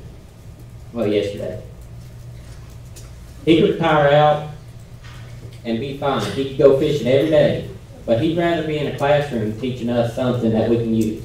Whether we go and make a career out of it, whether we go and just piddle on the farm with it, that's up to us, but he can teach us. And he does it very proficiently. I don't think you should be doing this to him. I think you should give him his job back. You should give these boys a chance. Third years, and they're having to teach first year students you got. That's not right. You shouldn't have suspended them mid-year. I know the allegations and whatever, sometimes overreactions called for, but now you've handicapped these kids before they go to their school. That's not right. Henry's a good teacher. He's a good man. You can tell by the kids he raised. He helps raise us all. He does a good job. And what you're doing to him is not right. Give him his job back, because that's what he wants to do. He wants to help kids, and that's what you all should be about, helping kids. Y'all the school board. That's right.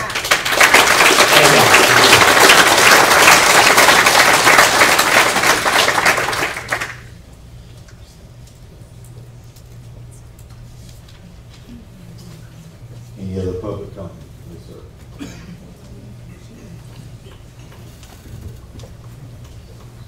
Good evening. My name is Gerald Williams. I'm from Dryden, Virginia.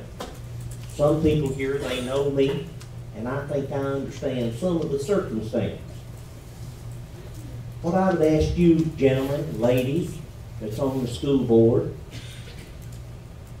I know it's other agencies involved, such as social service, other people, I know some of them people, sometimes they make judgment. I've served on the social service board. I've looked around here and I see 2 or 3 other people right in this room that serve too. And I know that the people upstate and etc. have made mistakes sometimes. And I've been one who has stood firm against them and called them out and said, no, no, no. So I'm asking each one of you, when those people make a decision, render certain things to you, don't be afraid to ask questions and stand up for John Henry Myers.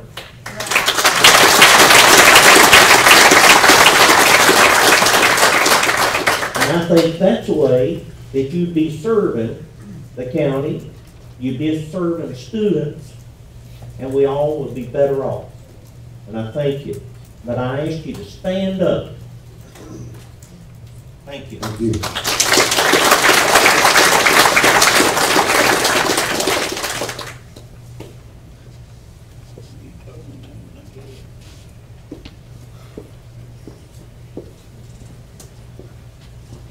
Hello, my name is Bradley Hammond. I'm a first year welder, really high. Today, Dr. Austin, as I was going to weld, I passed you. And I took my hat off in respect, going in the door.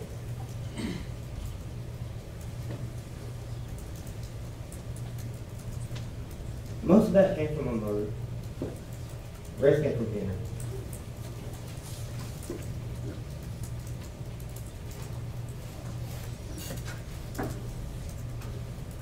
Excuse me.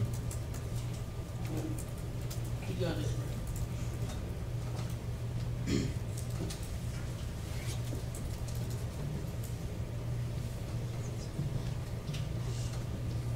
Thank you very much.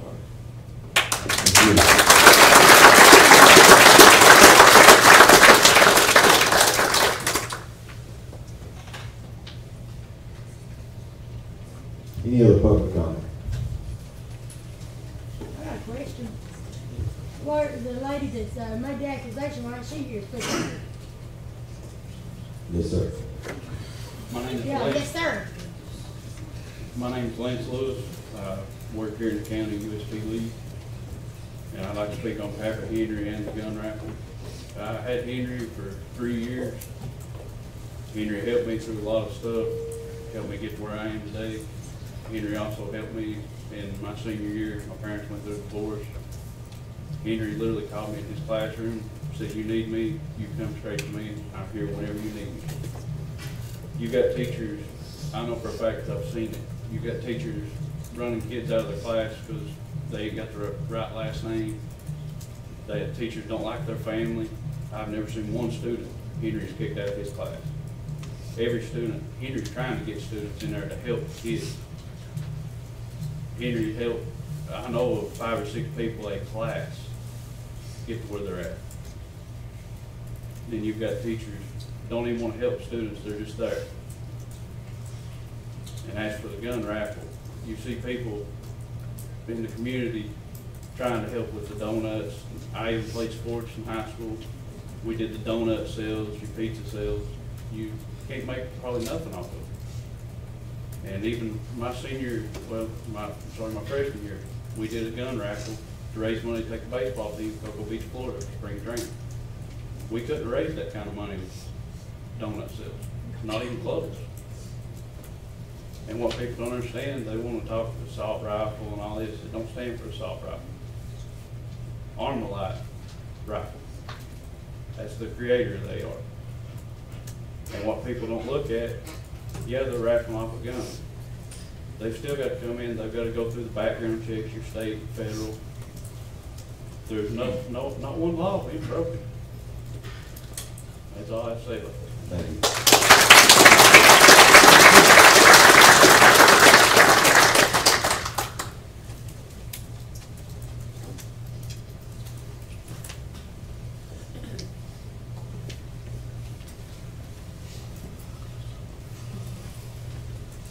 Dr. Austin, Chairman of the Board. My name is Tommy Cochran. I appreciate you for having us here tonight. I'd like to speak on just 3 comments here shortly, and on the fundraising. That is, the way I see fundraising, it's a group, parent, family, friend, community, county, next city-wide thing. When we do fundraising here in the county, we ask everybody to get involved, and it only works when everybody gets involved. Tremendous support from everyone. That's just throughout. Liberty Sport and Pond, numerous other businesses in the community all step up, and none of them ever turn us away. Whether it's either, like I said, donuts or pizza kits or a gun raffle, they all step up, and I really appreciate them for doing that. And what's most important is the parents that can get behind it. They work professionally in everything they do, in the schools, on the playgrounds, in sports, pushing these raffles to get kids what they need, uniforms, field trips, et cetera, et cetera. It's amazing. It's a blessing. In my book, it's a blessing. When I see so many people come together and do things like this, it just blows my mind.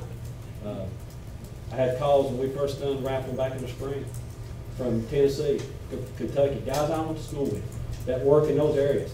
Hey, I see that on Facebook. I'll write you a check. Who do I send it to? Send it to me. Or 10 tickets like that. Everywhere. It was everywhere. And when you got that kind of support, listen, that comes from your community because they have confidence in your businesses around here, what few we have left, and we got to do everything we can to protect that. That means a lot. I mean, that's our roots, and I appreciate every business, especially Adams and Liberty. Listen, they work countless hours with me personally. I don't have nothing to lie about. I've done great with a lot of fundraising that we do, and we couldn't raise the money we had without them and everybody else. And I really appreciate the parents. That's what's important. Everywhere, they all step up, they all work together, they're always professional, and that means a lot to me, and that goes a long way. That's why it's always a success. It is. It ain't one person, it's everybody. So I like to thank the community for that and everybody else. On to the John Henry Myers. Nothing but good words of that man. Over the years, kids that struggled and kids that's not struggled, that's went through his class, has went on and made and fine men doing what they do. You scroll through Facebook, you scroll through Instagram, any social media nowadays, you didn't have that back in the day. But when you look at it now, what I see smiles on pictures. I see kids, I see a nephew of mine, I see a cousin of mine that works at Joy, a nephew works at Eastland. I look on his post and he's got a whale right there, and he hashtags John Henry Myers. That's pretty awesome. I mean, that's pretty awesome.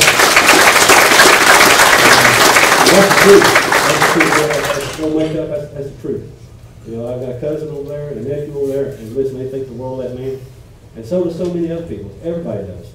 And I hope he gets to continue what he's doing. He's like one of the founding fathers in my book. Well, I mean, he really is. He does great work, and he's got deep roots in the county, deep roots in his kids, and those kids just moved on.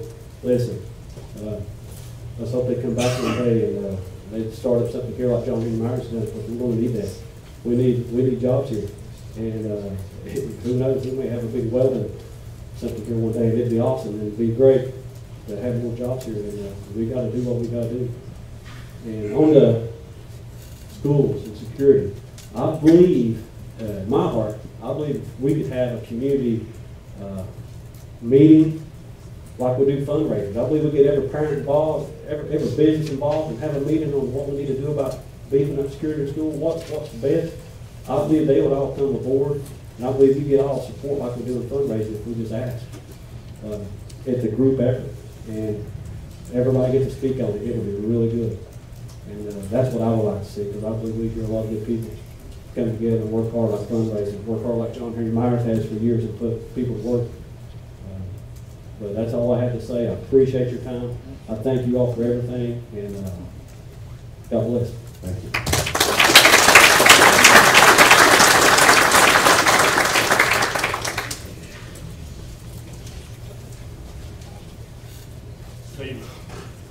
My name's Chuck Lee.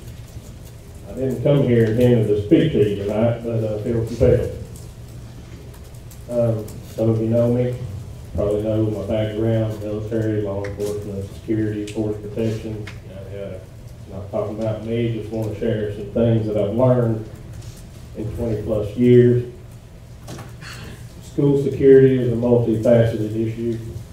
It's just locks won't help, just barriers won't help. A lot of things that I would encourage you all to consider.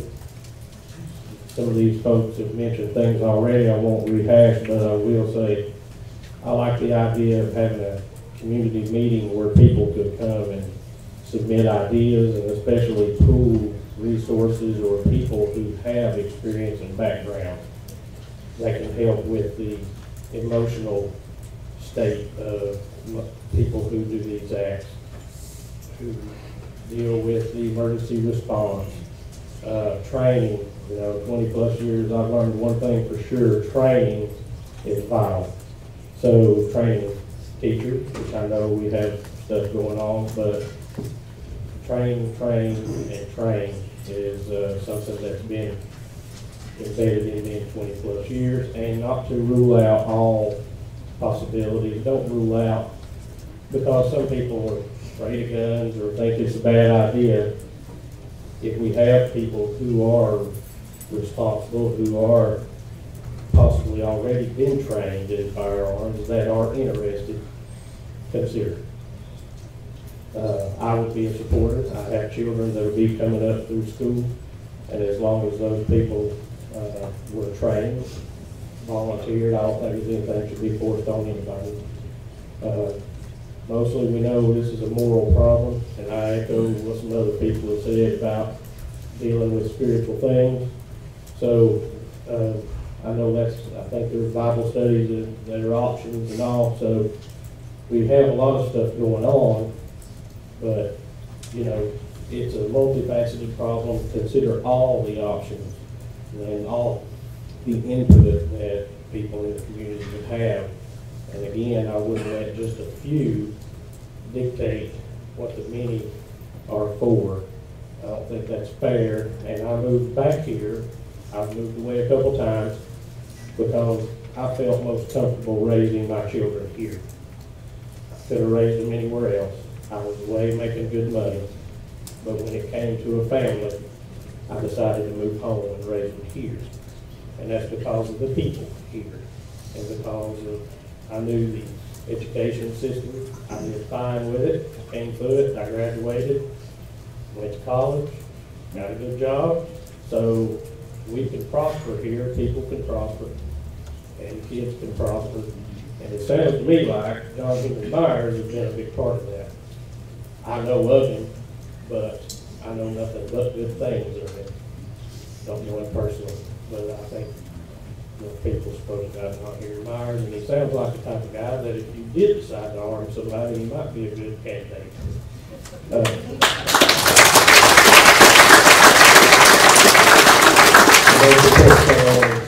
Let's consider all the options when we're protecting our children. Don't take anything off the table unless it's obviously not going to work for them serving. Thank you for your time. Thank you.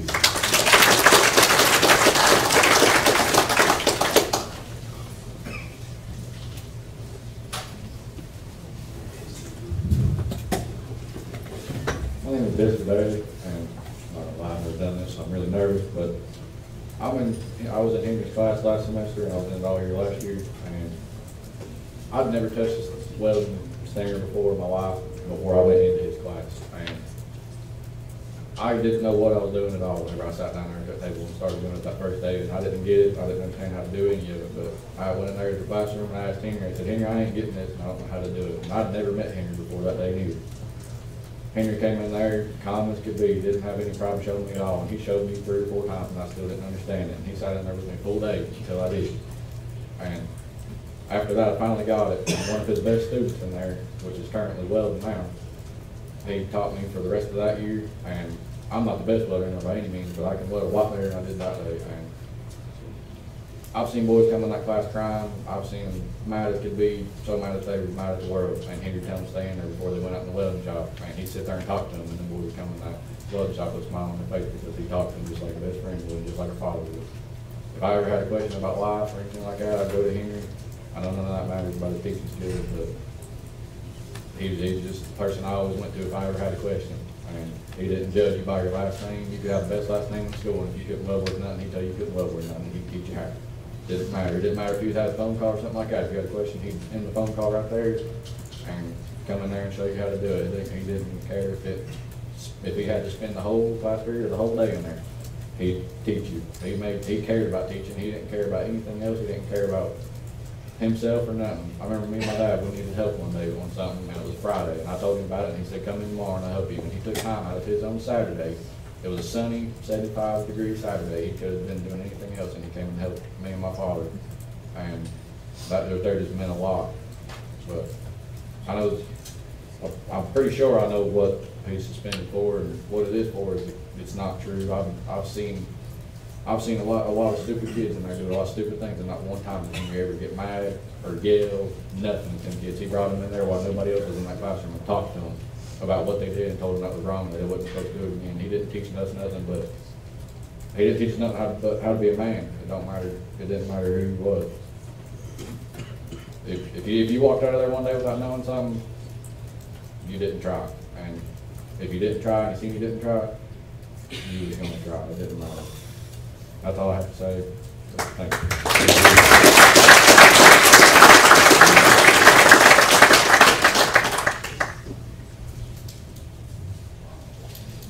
My name is Michael Cates. I don't do much public speaking, so I became a welder. John Henry Myers, what can you not say about John Henry Myers? He's the best teacher there is and will ever be. I mean, he's taught, first thing he ever tell anybody, the very first day of your very first year, he'll tell you what you're going to learn. He's going to tell you that you're going to learn about welding. Second thing, you're going to learn about life. Third thing, you're going to learn how to be a man or a woman. I took John Henry's class 3 years. I graduated in 2015. I've had several welding jobs since then. I don't make the big bucks like some of these people do, but I make good money. I provide for mine and my family. All these other boys, that's what they want to do. So if you don't give John Henry his job back, that's going to be the worst mistake this county has ever made. And I can tell you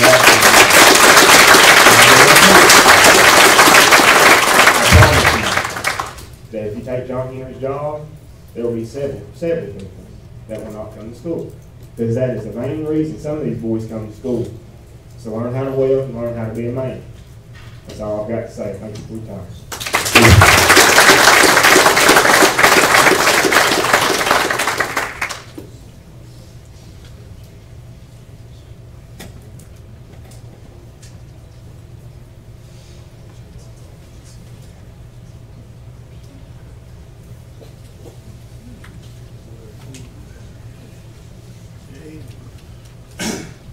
My name's Nathan Cope. After sitting and listening to all this, you know, every person alive will leave a legacy. Some things paper can't buy, money can't buy. John Henry Myers is obviously going to leave a large one for Lee County. And I hope that you take heed to all these kids. I've never seen this many kids speak at any event in my life. So I really, really hope you pay close attention to what they're saying. Thank you.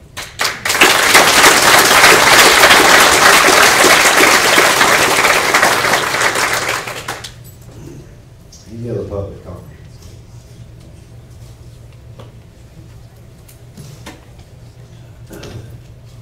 Might we'll move on to the consent agenda.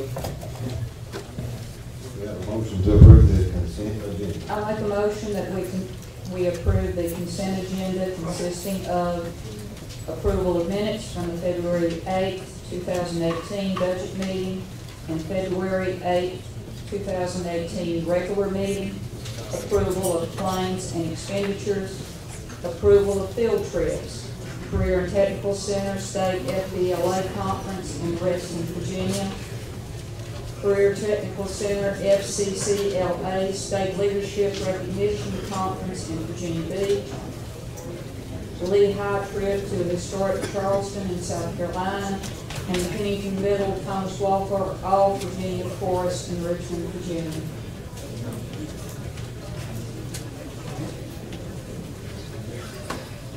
Motion been made, do we have a second? in favor say aye. Aye. Any opposed? Motion carries.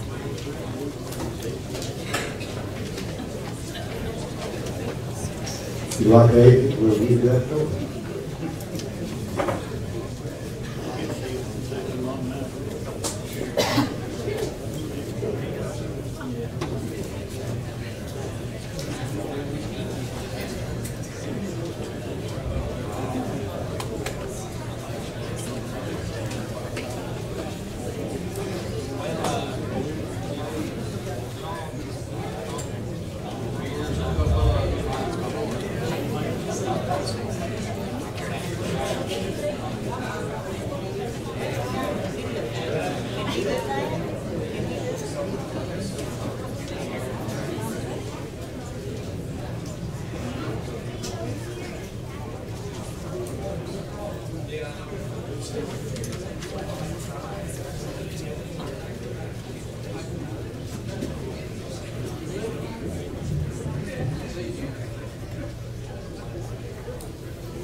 All right, next is reports of the board.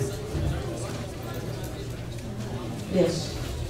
I'd like to report on the governor's school that I attended. They will be offering a new class for the 2018-19 school year of cybersecurity and also English 111 and 112. And this year, they will also be offering engineering and robotics, which is going to be going on a every other year rotation. May 1st will be the deadline for classes with any enrollment restrictions. There are also several courses that are now being done asynchronous. And the top 3 reasons for taking the governor's school: first, no cost to students; second, it prepares them for college; and it also looks good on transcripts. Any other reports of the board? Ms. Lawrence, make mention of the students for Yes, sir. Hunter Isley, senior here at Thomas Walker, recently placed second in the super regionals in forensics and storytelling. So he will be moving on to state competition. Our Thomas Walker FBLA students, we Tuesday to UVA Wise, we did competition online in the middle of February. We got a first place winner, Kim Lee, in Future Business Leader. We got a second place in computer applications, was Anna Mancini. I had 4 other students that were third place winners. My first and second place winner, they both qualified to go to the state FBLA conference in Reston in the middle of April.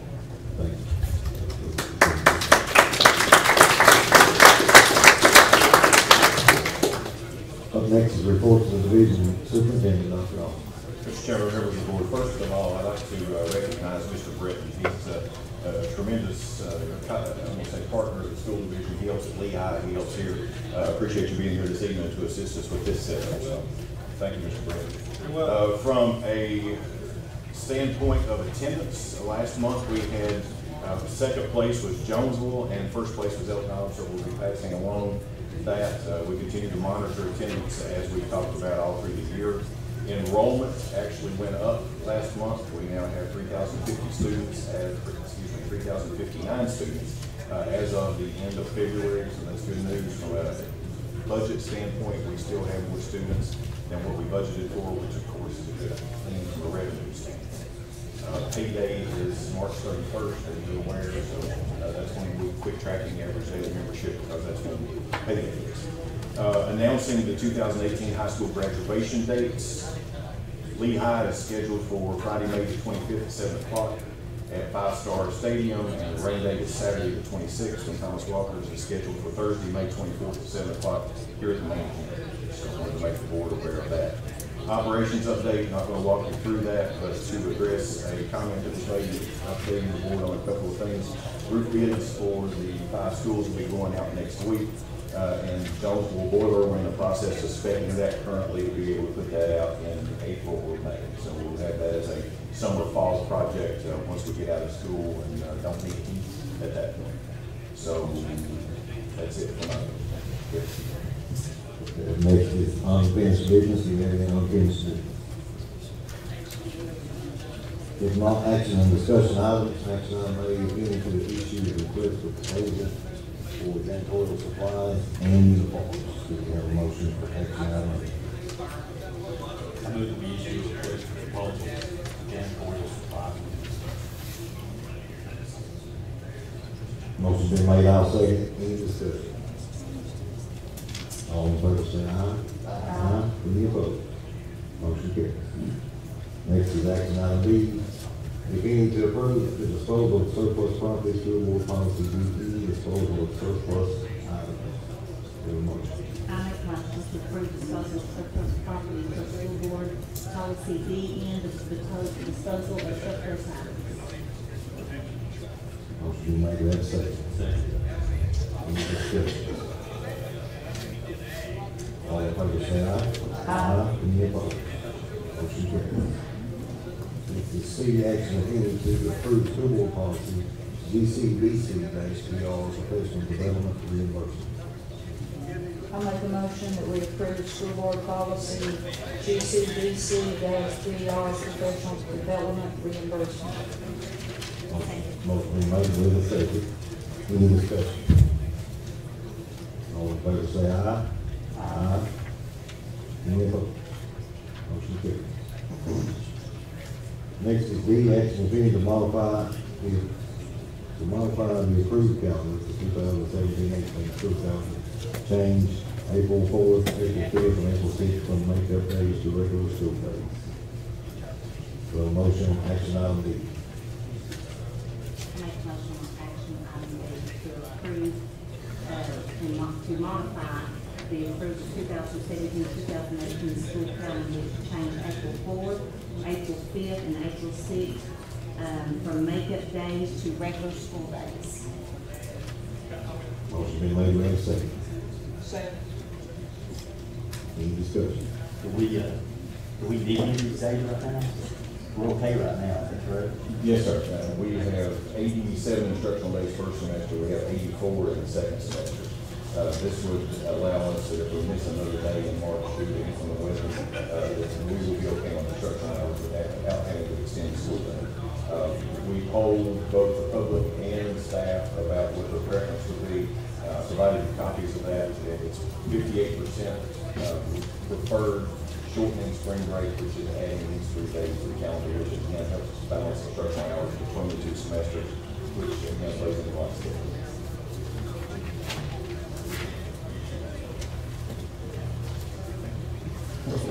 Motion been made with a second. All in favor say aye. Aye. Any opposed? Motion carries 4-1. Next is board comments. Board comments. I get somebody to close that door, please.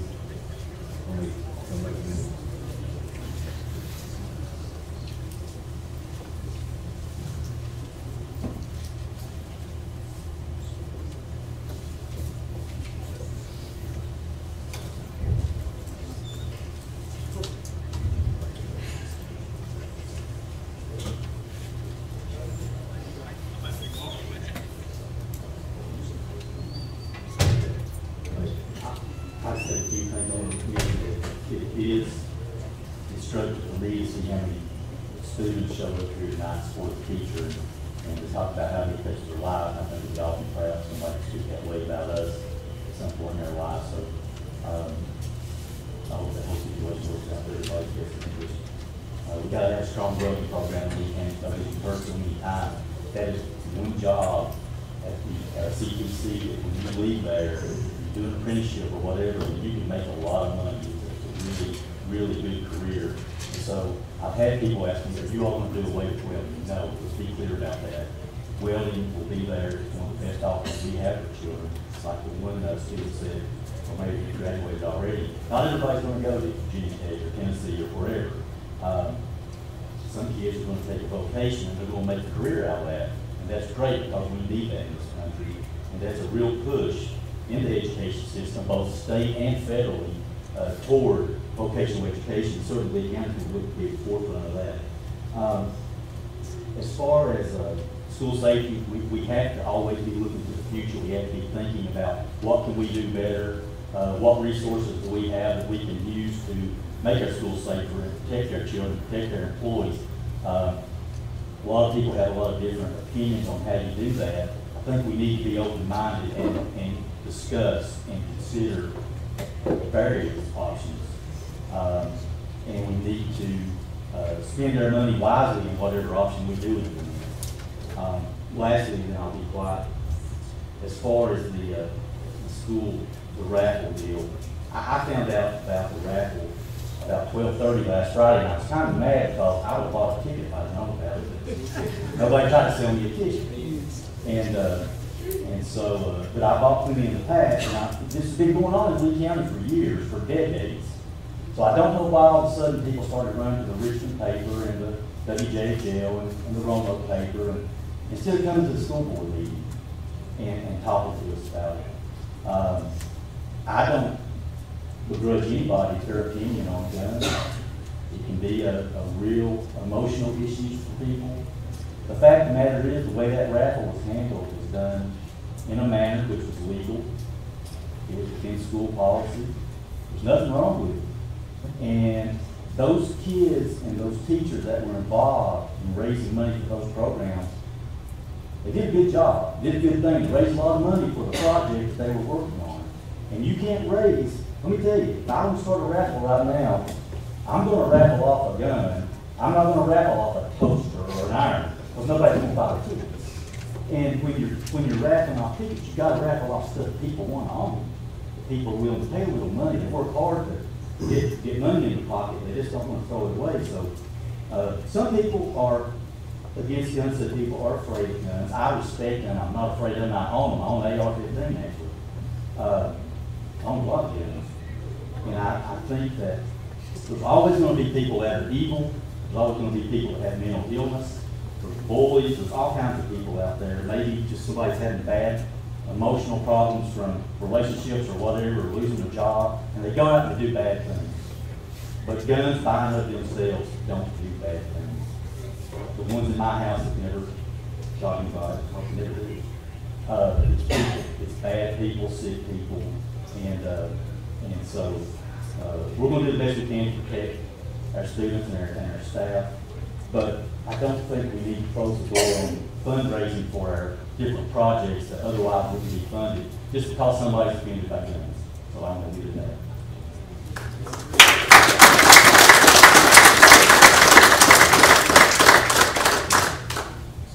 And I wish the young boys wouldn't have left. I think a lot of adults in Lee County need to learn something from the young men that were here tonight.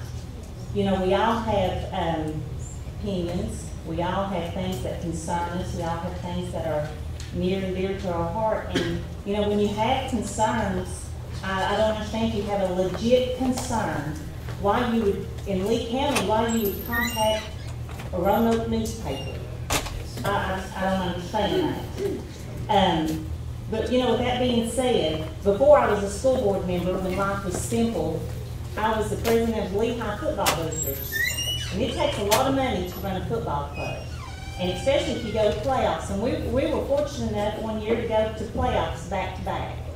And we wanted to take those boys in style, so we rented charter buses. And stayed in motels and fed them nice at the Golden Corral and did everything top notch. And in doing that, it's going to take more money than what the school had. So Liberty Sport and Pond set that for us. I don't know if he's still here or not.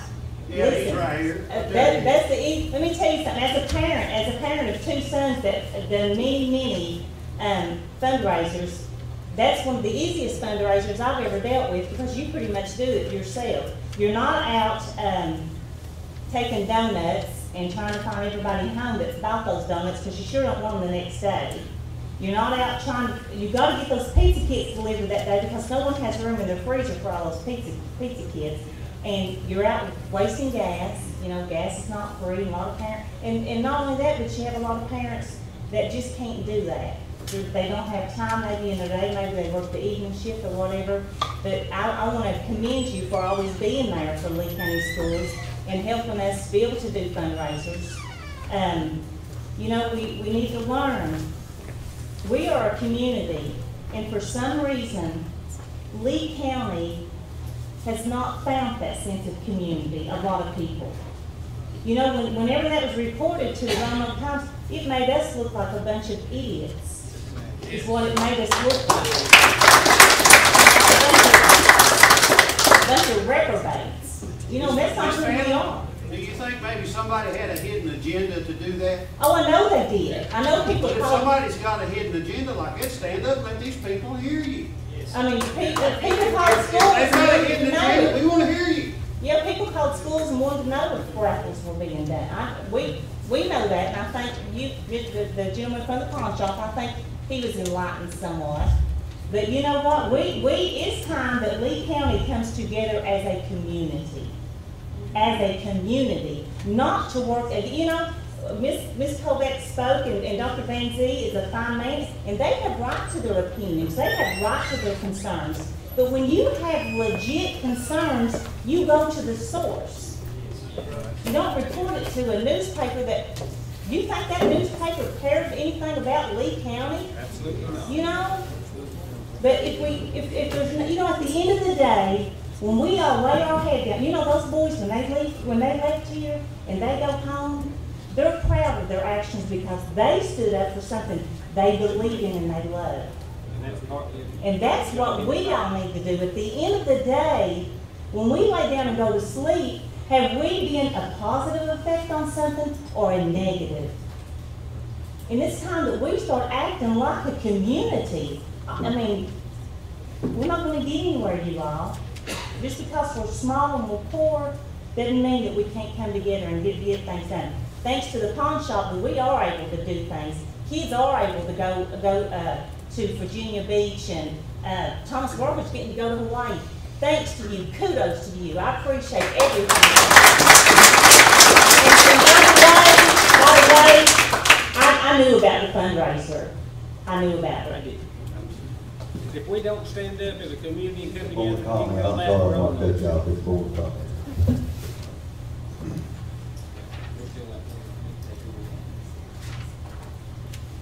Any other board comment? I also want to say, I just found out earlier before the meeting that I heard that Bob McNeil passed away. He was a teacher at mine at Jonesville High School.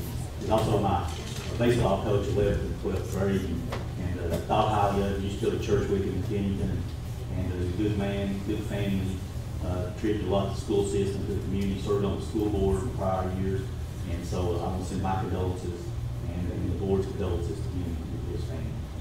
Amen. Yes. I'd like to commend Mrs. Sherry Collier and her staff at Pennington Middle for the STEAM program that they had this past Tuesday.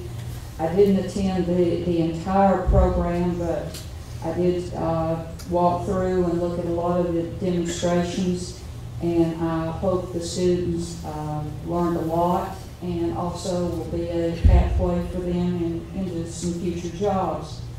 I will make a comment a little bit. I did not know anything about the raffle until it was about to take place. And I think there was some concern, it's just simply the timing of it with the recent shooting in Florida. And I in fact told Dr. Austin, I said would have no problem if instead we just gave a gift certificate. And I think that's what happened. And as I say, I think a lot of it was just for a lot of students having lost classmates and teachers this soon to that tragedy was just a lot of it. And I think also we need to actually take maybe the advice and maybe, I know some of the other counties are developing task force to look at school safety.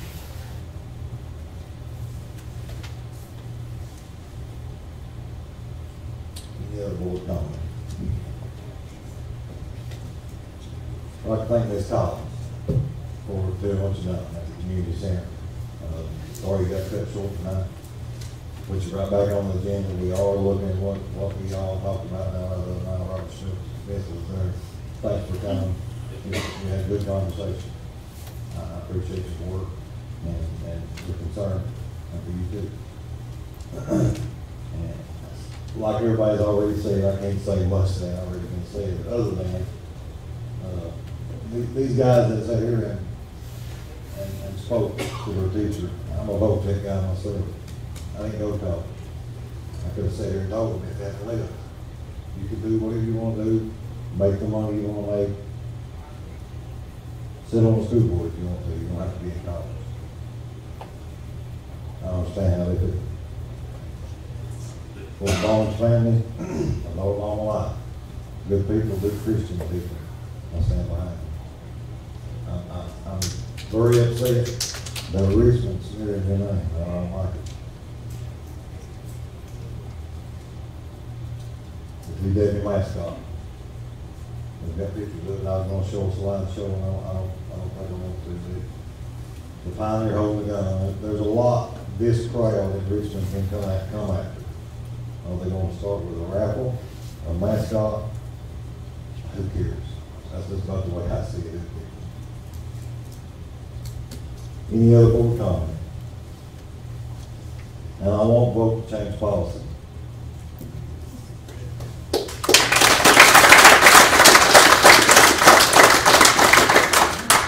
If not, do we have a motion to go into closed session? Mr. Chairman, I make a motion to go into closed session to discuss personnel, Code of Virginia 2.2-3711A1, student admission, Code of Virginia 2.2-3711A2, and student discipline, Code of Virginia 2.2-3711A2. Motion's been made, I'll second it. All in favor say aye. Aye. And now in closed session. Thank you all.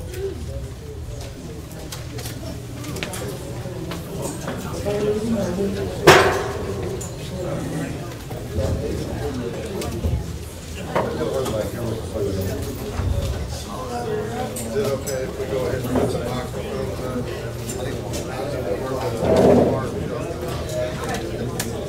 Go ahead. Got your picture. I'll make them executive to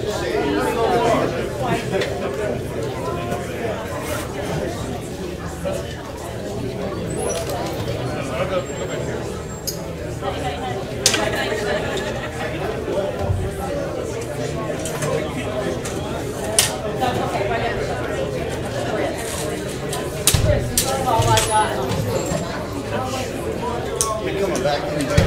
Yeah. How you doing?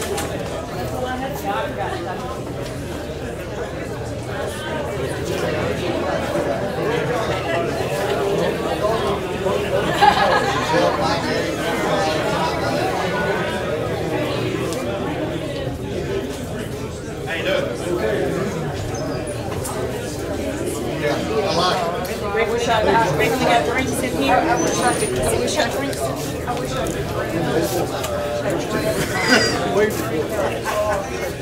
Wait a minute.